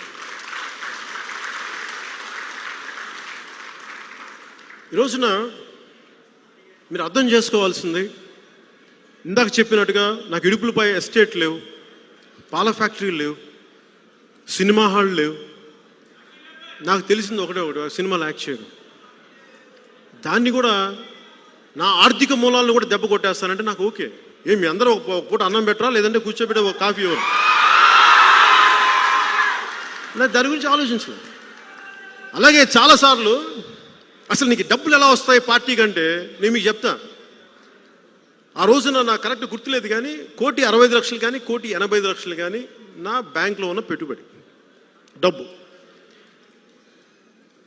పార్టీ స్టార్ట్ చేసేటప్పటికి నేనేమనుకున్నానంటే, పార్టీ స్టార్ట్ చేయడానికి 1,000 కోట్ల అవసరం లేదు, టన్నుల కొద్దీ గుండె ధైర్యం కావాలి. అది నా దగ్గర ఉంది, అది నా పెట్టుబడి. ఒక అభిప్రాయాన్ని నిలబడి ఘంటాపదంగా బలంగా స్ఫుటంగా చెప్పగలను, అది నా బలం, అది నాకు తెలుసు. అది పైగా నేనేం ఆశించను కూడా. జీవితంలో సాయుధ పోరాటానికి సిద్ధమైన వాడిని నేను. వెనక్కి తగ్గే ప్రశ్న లేదు. పోతే ప్రాణాలు పోవాలి కానీ అడిగి వెనక్కి పడదు. అలాంటి నేను, నా ప్రయాణం ఎలా ఉంటుందంటే, రైటరును కవి జావేద్ అఖ్తర్ ఒక పోయింది, ఎక్ మొహరేక సఫర్ అని. ఒక చిన్న పావు ప్రయాణం, ఒక చదరంగంలో ఉండే ఒక చిన్న పావు ఉంటుంది, దాని ప్రయాణం కింద ఒక కవిత ఉంటుంది. అదేంటంటే జీవితపు చాలా చిన్న వయసులోనే ఆ పావు తాలూకు మనసు చిన్న వయసులోనే జీవితంలో ముందుకు అడుగేయాలి అంటే, ఈ జీవన చదరంగంలో కనుచూపు మేరకు విస్తరించి ఉన్న ఈ జీవన చదరంగంలో ఒక్కొక్క గడి దాటాలి అంటే చాలా జాగ్రత్తగా, తెలివిగా, చలాకీగా ఉండాలి. ఎందుకంటే సంపూర్ణంగా ఈ రాజకీయ చదరంగాన్ని పావులన్నీ ఆల్రెడీ కప్పేసి కూర్చున్నాయి. ఒక్క అడుగు వేస్తే చంపేస్తారు. ఒక్కొక్క అడుగు ముందుకేసుకెళ్తే ఎటు చూసినా నలువైపులా నైవంచుకులు, చంపేసేవాళ్ళు, ద్రోహులు, ఘాతకులు, ఇలాంటి మధ్య ఒక్కొక్క అడుగేస్తే నాకు తెగిపోతా ఉంది. అయినాక నేను ముందుకు నడుస్తూనే ఉన్నా, ఒక్కొక్క అడుగు ముందుకేస్తున్నాను. అలాగే జనసేన ప్రయాణం కూడా చిన్న పావు ఇది. ఒక్క ఎమ్మెల్యే కూడా లేనిది ఒక ఎమ్మెల్యే సంపాదించుకుంది. ఒక్క ఎంపీటీసీ లేని కూడా ఈరోజు 180 ఎంపీటీసీలు సంపాదించుకుంది. ఒక జెడ్పీటీసీ లేని 2 జెడ్పీటీసీలు. భవిష్యత్తులో ఆంధ్రప్రదేశ్ ప్రభుత్వాన్ని సాధిస్తాం. మనకి అక్కడ వెళ్ళి కూర్చుంటాం కాదు, ఇది ఒక్కరోజు ప్రయాణం కాదు. దానికి నేను ఒంటరిని. ఇంతమంది తిట్లు దీని ఇంటికి వెళ్తే ఎవరు నాకేం అనిపిస్తుంది, ఎవరితో మాట్లాడాలి. ఒకనే కూర్చుంటాను, రూమ్లో కూర్చుని పుస్తకాలు చూసుకుంటాను, చదువుతాను, లేదంటే నా మొక్కలను చూస్తుంటాను, అంతే. ఎందుకంటే ఇంతమందితో చేశాక నాకు ఎవరితో మాట్లాడాలనిపిస్తుంది. ఇంటికి వెళ్ళాక ఎవరిని ఒకటే ఉండాలనిపిస్తుంది. ఏకాంతమే ఉంటుంది, లోన్లీనెస్సే ఉంటుంది. ఇదంతా ఎందుకు భరిస్తానంటే నేను మీకోసం చేస్తాను, మనందరి కోసం, ఒకప్పుడు ఇచ్చిన మాట కోసం. నేను మర్చిపోన్నది. అలాగే పోరాట యాత్ర అప్పుడు గంగమ్మ తల్లికి దండం పెట్టుకొని నా మత్స్యకార సోదరులు ఆశీస్సులు తీసుకొని నేను బయలుదేరాను. ఎందుకంటే సమాజంలో నేను ఏ అణగారిన వర్గాలు ఉన్నాయో, ఏవైతే, అది మీకు ముస్లిం మతస్థులు కానీ, క్రిస్టియన్ మతం పాటించే మనవాళ్ళు కానీ, ఏ కులస్తులైనా కానీ, అణగారిన వర్గాలు ఎవరైనా సరే అందరికీ సమన్యాయం జరగాలి, అందరికీ అభివృద్ధి పథకాలు ముందుకు నడిపించాలని కోరుకునేవాడిని. అలాగే నేను సర్వమతాల్ని గౌరవించేవాడిని. నీ మతాన్ని ఆరాధించు, ఎదుటి మతాన్ని గౌరవించని సంస్కారం ఉన్నవాడిని. అలాగే ఒక మస్జిద్ మీద ఒక దాడి జరిగితే నేను వచ్చి నిలబడతాను. ఒక ఒక చర్చి మీద దాడి జరిగితే నేను నిలబడతాను. అలాగే నేను పాటించే హిందూ మతం మీద దాడి జరిగితే నిలబడి తీరుతాను. తప్ప అక్కడ రాజకీయం చేయను. ఈ మాట అంటే వీళ్ళు నొచ్చుకుంటారు. ఎందుకు నొచ్చుకుంటారు? ఎవరైనా రాముడి విగ్రహం, రామతీర్థంలో రాముడి విగ్రహాన్ని కొంతమంది నరికేశారని తప్పని మాట్లాడితే ముస్లింలు ఎందుకు నొచ్చుకుంటారు? క్రిస్టియన్ మతం పాటించే వాళ్ళు ఎందుకు నొచ్చుకుంటారు? అది మీరు అలవాటు చేసింది. అది నొచ్చుకుంటారు. ఎందుకు నొచ్చుకుంటారు? వాళ్ళు మీరు అలవాటు చేసింది. ఇలాంటి పోతే నేను ఇలా భయపడను. ఓట్లు వేయండి, ఇకపోయి నాకు అనవసరం. కానీ ఏ మతం అయితే అన్ని మతాలకి సమానం అని చెప్పింది, ఆ మతాన్ని గౌరవించకపోతే ఇంకేం చేస్తాం మనం? దానికి నిలబడిపోయింది, దేనికి నిలబడతాం? అందుకు నేను మాట్లాడతాను. అది మాట్లాడగానే వీళ్ళంటారు నువ్వు హిందూవాదం రెచ్చగొడుతున్నావు అంటారు. అంటే హిందూ దేవాలయాలు 141 దేవాలయాలు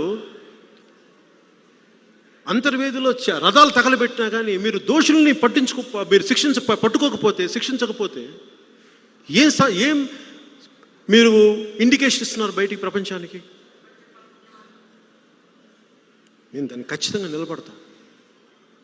నేను దేవుడికి దండం పెట్టుకొని ఇక్కడికి వచ్చి సెక్యులరిజం అనే పదానికి అందరూ తప్పుడు వర్షం చెప్పేశారు.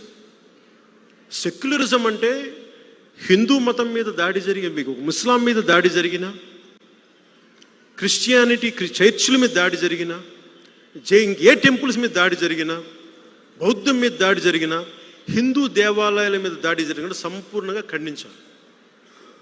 జనసేన ఆలోచన లేకుండా చేస్తుంది. అంతేగాని ఇలా అంటేస్తే హిందూ మతవాది అంటారంటే నాకు అసలు భయం లేదమ్మా. ఫస్ట్ అది అర్థం ఎందుకు? నా మనసులో ద్వేషం లేదు, నా మనసులో ధర్మమే ఉంది. నా మనసులో సంపూర్ణ ధర్మమే ఉంది. అందుకే నేను వెనకడుగు వేయను దానికి. అది అందరూ దయచేసి అర్థం చేసుకోవాలి. 141 హిందూ దేవాలయాల మీద దాడి జరిగితే మీరు పట్టించుకోరే? ఈ దేశంలో ఎవరైనా ఏ మతమైనా పాటించచ్చే. నాకు అభ్యంతరం లేదు దాని మీద. నేను అంత బయాస్డ్ వ్యక్తిని కాదు. చాలా సంపూర్ణంగా నిలబడగలను నేను. కానీ మరి జరుగుతుంటే ఇలా ఎవరు నొచ్చుకుంటారు? ఈ అలవాటు నుంచి మనందరం కూడా బయటికి రావాలి. ప్రతి కులాన్ని ద్వేషించేద్దాం. ఈ పొద్దున నేను మొన్న అదే అనుకుంటా ఉన్నా. వైసీపీ పొద్దున్న లేచినప్పటి నుంచి మీరు కమ్మవారిని తిడతా ఉంటే రేపొద్దున మీ ఇంకొకరు రారు, అప్పుడు మీ సమాజాన్ని తిట్టరా, మీ సామాజిక వర్గాన్ని తిట్టరా? అలా తిట్టని గ్యారంటీ ఏంటి? మనందరం అర్థం చేసుకోవాల్సింది, మీ ఇంటి నుంచి మా ఇల్లు ఎంత దూరమో మా ఇంటి నుంచి కూడా మీ ఇల్లు అంతే దూరం. మర్చిపో మాట్లాడాలి. అలాగే ఇంకెక్కడో ఒక చోట దీనికి ఒక తెర పడకపోతే నువ్వు 100 మంది దగ్గర ట్యాక్సులు కలెక్ట్ చేసి నువ్వు అనుకున్న కొద్ది మందికే పెడతానంటే మిగతా 60 మంది ఏం చేస్తాం? ఖాళీగా కూర్చుంటామా? వ్యూహాలు వేస్తాం. వైసీపీ నాయకులు చెప్తున్నాం, వ్యూహాలు వేస్తాం. వచ్చే సార్వత్రిక ఎన్నికల్లో మీ పరిస్థితిని కూడా మీకు తెలియజేస్తాం. అది మీకు అనుభవం వచ్చేలా తెలియజేస్తాం. మేము పారిపోం. జాతీయ స్థాయి నాయకుల దృష్టికి తీసుకెళ్తానే ఉన్నాను. ఇవన్నీ ఏ రోజు ఎప్పుడు ఢిల్లీకి వెళ్ళి చెప్తానే ఉంటాను. వారి దృష్టికి తీసుకెళ్ళాను. ఆంధ్రప్రదేశ్ పరిస్థితి వివరిస్తుంటానే ఉంటాను. వారి సలహాలు వారి సూచనలు తీసుకొని ఈ వైసీపీ దుష్టపాలనకి అంతమొందించాల్సిన సమయం అయితే ఆసన్నమైంది.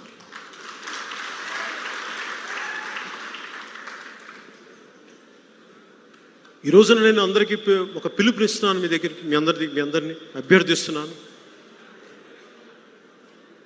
ఇంకా మనం పిరిగితనం మానేద్దాం, పిరిగితనం ఆపేద్దాం.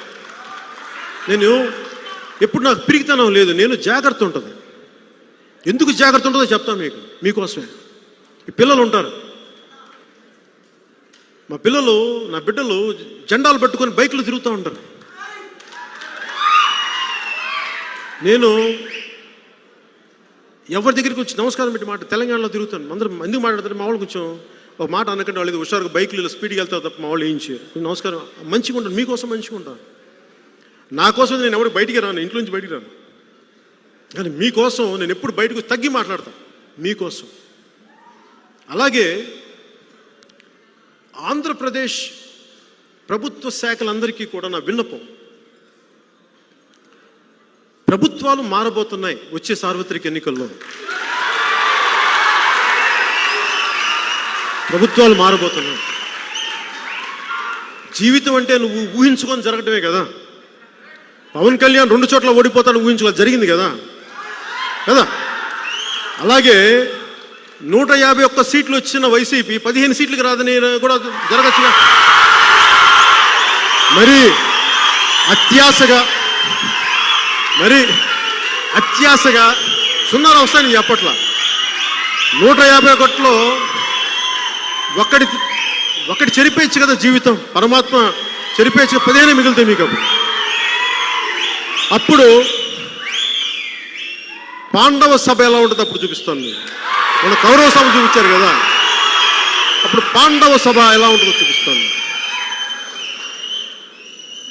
మీరు ధర్మంతో పెట్టుకున్నారు, మీకు చూపిస్తాను.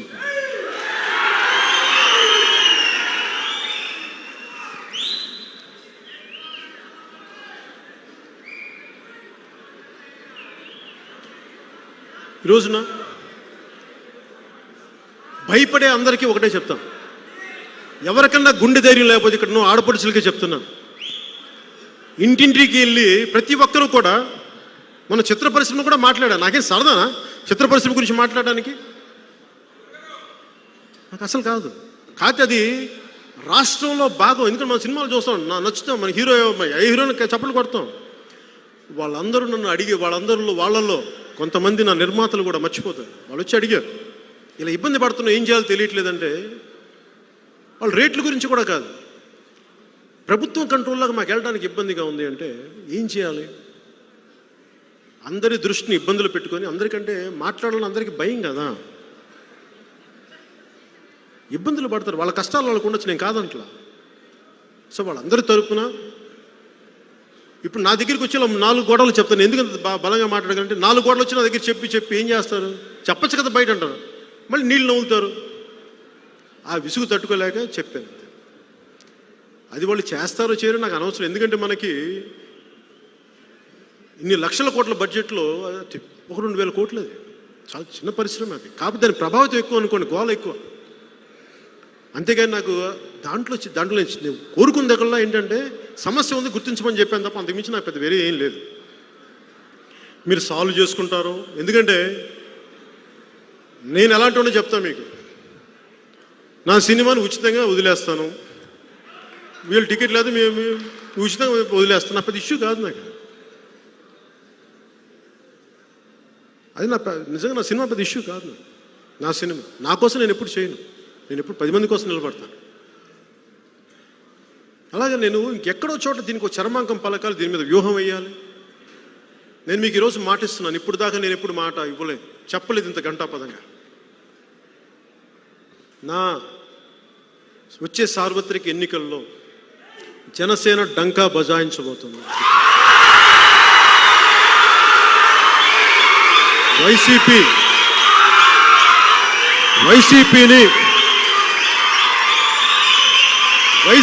నాయకత్వానికి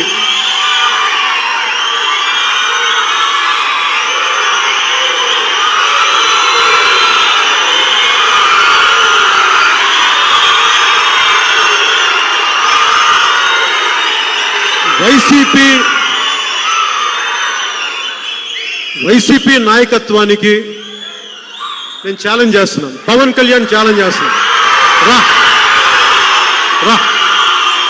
బయటికి రా బయటికి పెట్టుకున్నాం, రా మీరా మేమా రా తెలుసుకుంటారండి. ఏం పల్లా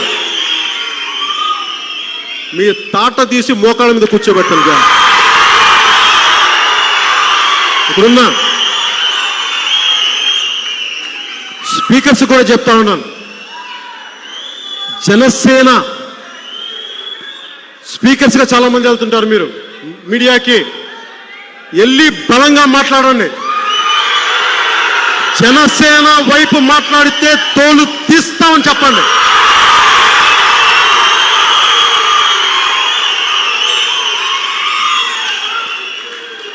మీరు గుర్తుపెట్టుకోండి, ఇది కూడా చెప్తున్నా. ఏ వైసీపీ కార్యకర్త మనల్ని ఇబ్బంది పెట్టాడు దగ్గర నుంచి వాళ్ళ నాయకుడు ఎవరైనా సరే చిట్టా రాసుకొని చెప్తా, రాయని చెప్తా. ఆ రోజున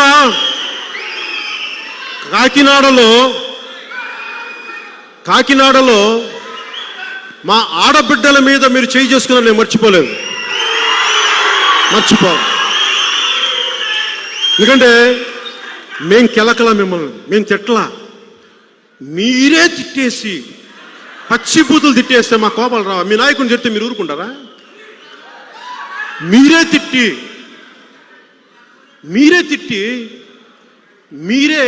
మరి మా వాళ్ళ కోపం వస్తే ఎవరి చేత కొట్టించారు?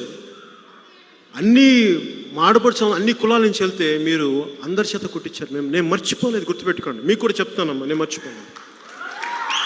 మర్చిపోయే ప్రసక్తే లేదు. నాకు తెలుసు, ఎవరెవరు అందరూ తెలుసు, నాకు మర్చిపోయే ప్రసక్తి లేదు. ప్రజాస్వామ్య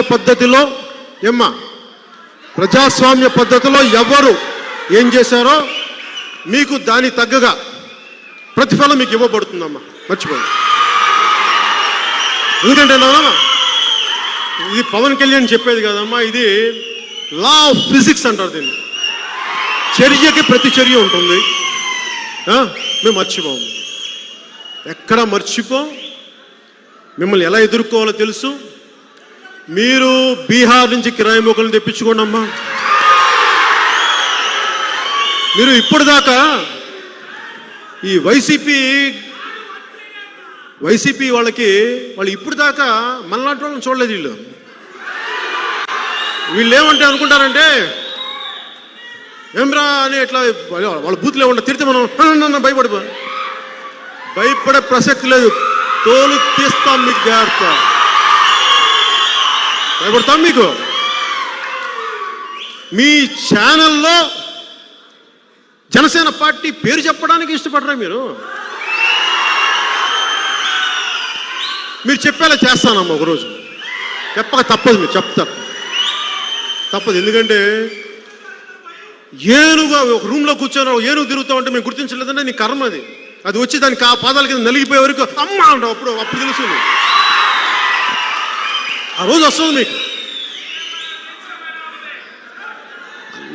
నాకు ఇంకొక సమస్య ఏముందంటే, నాకు ఇక్కడ ఎంతసేపు రాజకీయం రెండు వర్గాల మధ్య ఉంటుంది. నాకు అర్థం కాదు. మిగతా కులాలు ఏమైపోయినాయి? మిగతా వాళ్ళు ఏమైపోయారు? మిగతా వాళ్ళు మనుషులు కాదా? 70 సంవత్సరాలు పాలించి మిగతా వాళ్ళ పరిస్థితి కూడా ఆలోచించాలి కదా. ఒక్క 10 సంవత్సరాలు వైసీపీ వర్గీయులు లేకపోతేనే గిజగిజలాడిపోతారు. మరి మిగతా వాళ్ళు స్వతంత్రం వచ్చినప్పటి నుంచి ఇప్పుడు దాకా ఎవరు చూసాడు అధికారం? ఏ కులాలు చూసిన అధికారం? వాళ్ళేమనుకోవాలి, వాళ్ళ బాధ కూడా పరిగణలో తీసుకోవాలి. నేను అగ్రకులాలని గౌరవిస్తాను,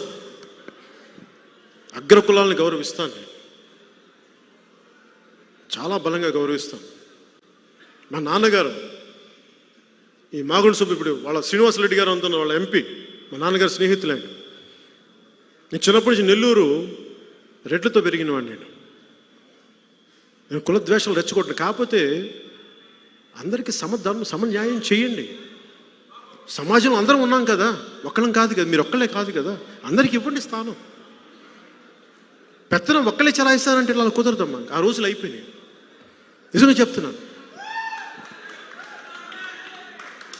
ఒక్క కులమే శాసిస్తానంటే కుదరదు, ఆ రోజులు అయిపోయినాయి, మర్చిపోండి, కుదరదు. నేను ఇక్కడ ఇంతమంది ఉన్నాం, అడగండి ఒక్కొక్కరిని ఏ కులాల నుంచి వచ్చారు. అన్ని కులాలు ఉండాలి. ఒక్క కులం ఆధిపత్యం అంటే కుదరదు, తప్పది. నా కులం ఆధిపత్యం కూడా ఉండకూడదు. అన్ని కులాలు సమానంగా ఉండాలి. అందరూ ఉన్నారు ఇక్కడ, సర్వ మతాలు ఉన్నాయి, సర్వ కులాలు ఉన్నాయి. అందరికీ మనం ఒకేసారి స్థానం ఇవ్వలేక కుదరకపోవచ్చు. కాకపోతే ప్రయత్నం కూడా చేయకపోతే మీరేంటి తప్పాలి, అలా కుదరకూడదు. ఇంకా దీన్ని మార్చుకుందాం, అందరం మార్చుకునేలా చేయాలి. రాజకీయం, ఆంధ్రప్రదేశ్ రాజకీయం అలా చేస్తే తప్ప ఆంధ్రప్రదేశ్ బాగుపడదు. దానికి జనసేన సంసిద్ధంగా ఉంది.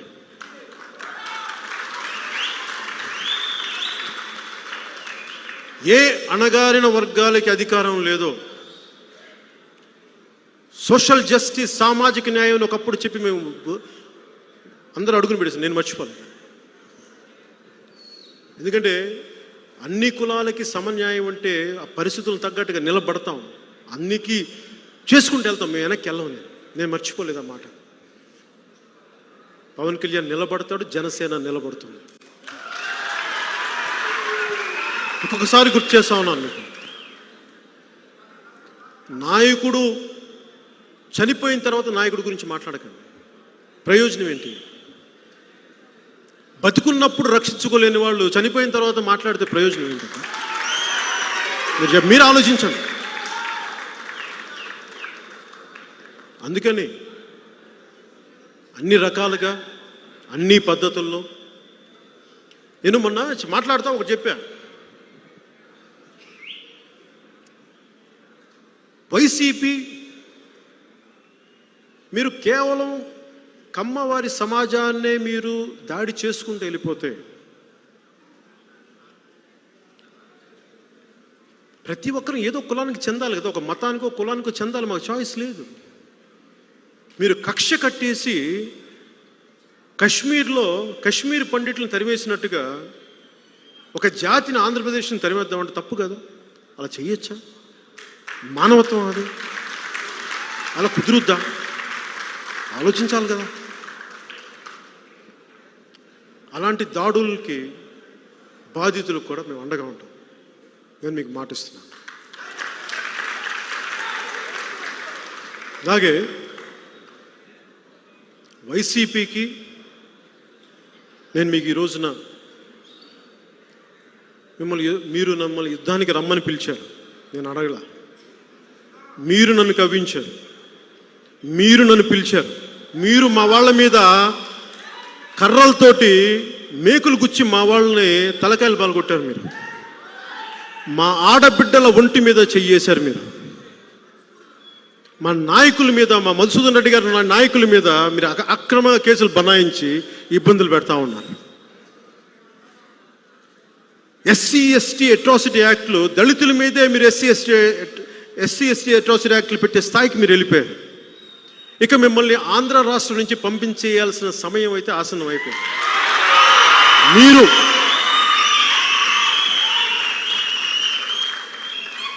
వైసీపీ నాయకత్వానికి నేను సవాల్ విసురుతున్నా. రండి, మీరు నా గురించి ఏం మాట్లాడతారో మాట్లాడుకోండి, ఏం చేస్తారో చేసుకోండి. ఛాలెంజ్ విసురుతున్నా, మీకు చేసుకోండి. దమ్ముతో మాట్లాడుతున్నా. సినిమాలు ఆపుతారన్నా? ఆపుకోండి, చెప్తా. ఆపుకోండి.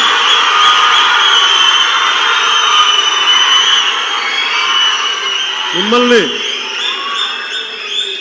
భవిష్యత్తులో మీకు ఉంటుంది, మీరు కానీ యుద్ధానికి మీరు పిలిచారు. మీరు, నేను కవ్వించలా. కాకినాడలో మీ ఎమ్మెల్యే మా ఆడపడ్డల మీద దాడి చేశాడు. మేము అడగల, మేమేం వల్ల మీరు పచ్చి బూతులు తిడితే మమ్మల్ని లాక్కొచ్చారు. ఏంటని ప్రశ్న మా మీద దాడి చేశారు. ఇలాంటి దాష్టికాలు ఒకటి కాదు. అనంతపురం జిల్లా నుంచి మన శ్రీకాకుళం వరకు మీరు అందరినీ మమ్మల్ని ఇబ్బంది, మా కార్యకర్తని, మా జన సైనికుడిని నిర్దాక్షిణ్యంగా ఆత్మహత్య చేసుకుని చేశారు. మీ ప్రకాశం జిల్లాలో గిద్దలూరు. నేను మర్చిపోలా. ప్రజాస్వామ్యబద్ధంగానే మిమ్మల్ని ఎలా ఎదుర్కోవాలి, మిమ్మల్ని ఎలాగా లొంగదీసి కింద కూర్చోబెట్టాలో మాకు తెలిసిన వాళ్ళని గుర్తుపెట్టుకోండి.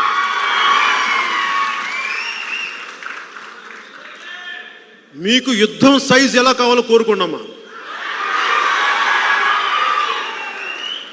ఎలా కావాలి మీకు యుద్ధం? Choice is yours. జనసేన అని గుర్తుపెట్టుకోండి. మీకు వైసీపీ వాళ్ళకి చెప్తా ఉన్నా, మీ నాయకత్వాన్ని కూడా చెప్తున్నా, మీ మద్దతుదారులు కూడా చెప్తా ఉన్నాం.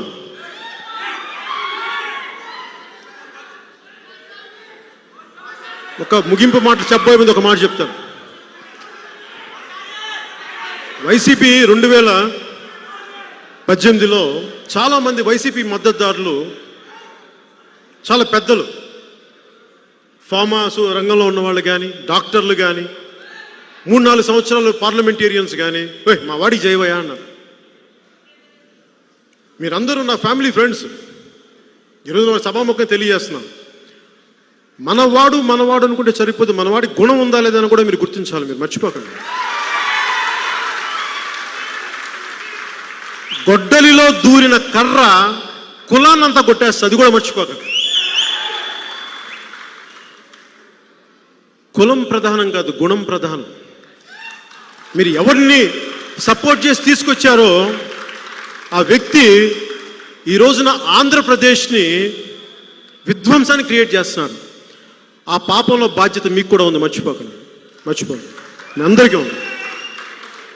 2000 ఈ సార్వత్రిక ఎన్నికల్లో ఒకసారి మీరు కూడా కూర్చొని, పెద్దలందరూ కూర్చొని, కొంతమంది మీరు మాకు బంధువులు కూడా, మా అన్నయ్య గారి తరపున మీరందరూ కూర్చొని మీరు చేసిన ఈ తప్పుని ఎలా సరిదిద్దుకుంటారు మీరు కూడా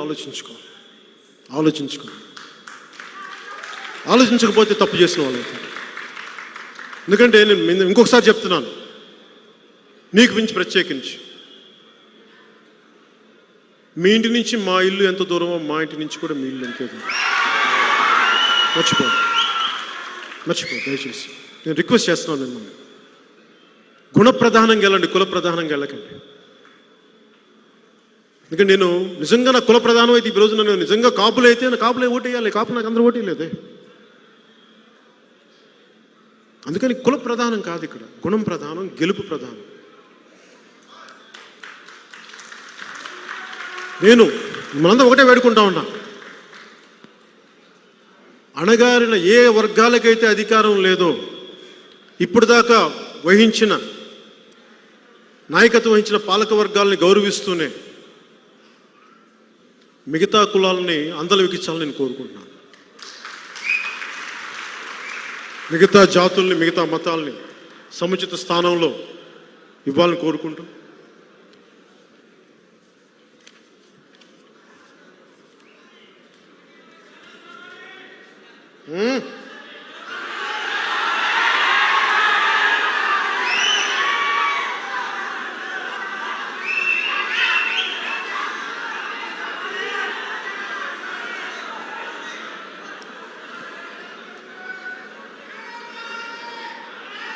ఒకటే మాట, నేను ఇప్పుడు దాకా నిర్ణయం తీసుకోలే రాజకీయాలు. ఇప్పుడు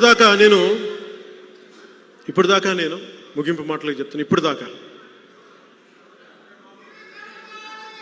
ఇప్పుడు దాకా నేను ఒక సోషల్ యాక్టివిస్ట్లా పనిచేశాను, ఒక రాజకీయ నాయకులా ఎప్పుడు ప్రవర్తించలేదు.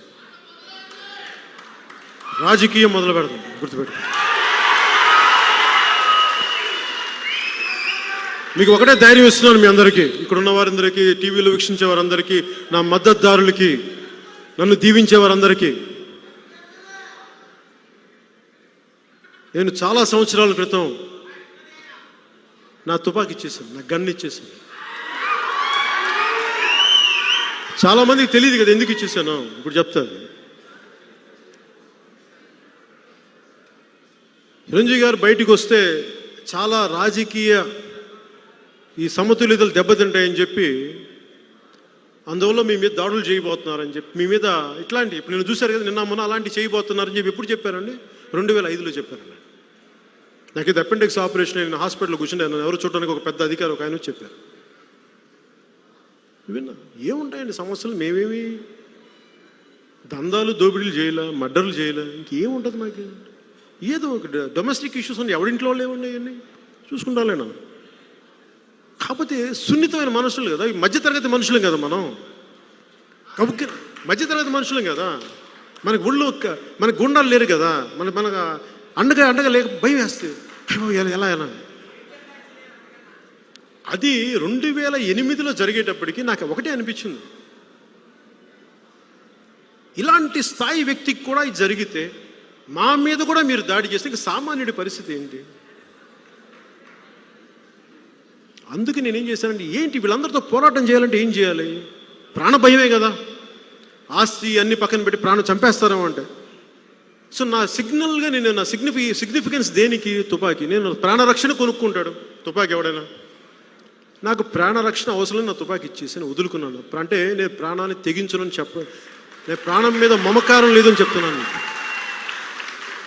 ఓటమి భయం, ప్రాణ భయం లేనివాడిని, యుద్ధానికి సంసిద్ధంగా ఉన్నవాడిని, కడదాకా పోరాడేవాడిని. ఒక్కసారి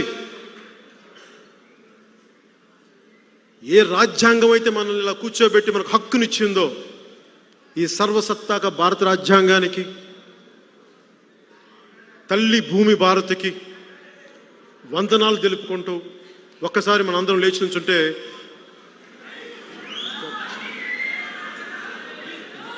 జాతీయ గీతాన్ని పెట్టండి. కథలో దయచేసి. जनगण मन अधिनायक जय हे भारत भाग्य विधाता, पंजाब सिंध गुजरात मराठा द्राविड उत्कल बंगा, विंध्य हिमाचल यमुना गंगा उच्चल जलधि तरंगा, तव शुभ नामे जागे, तव शुभ आशीष मांगे, गाहे तव जय गाथा। जन गण मंगलदायक जय हे भारत भाग्य विधाता, जय हे जय हे जय हे जय जय जय जय हे।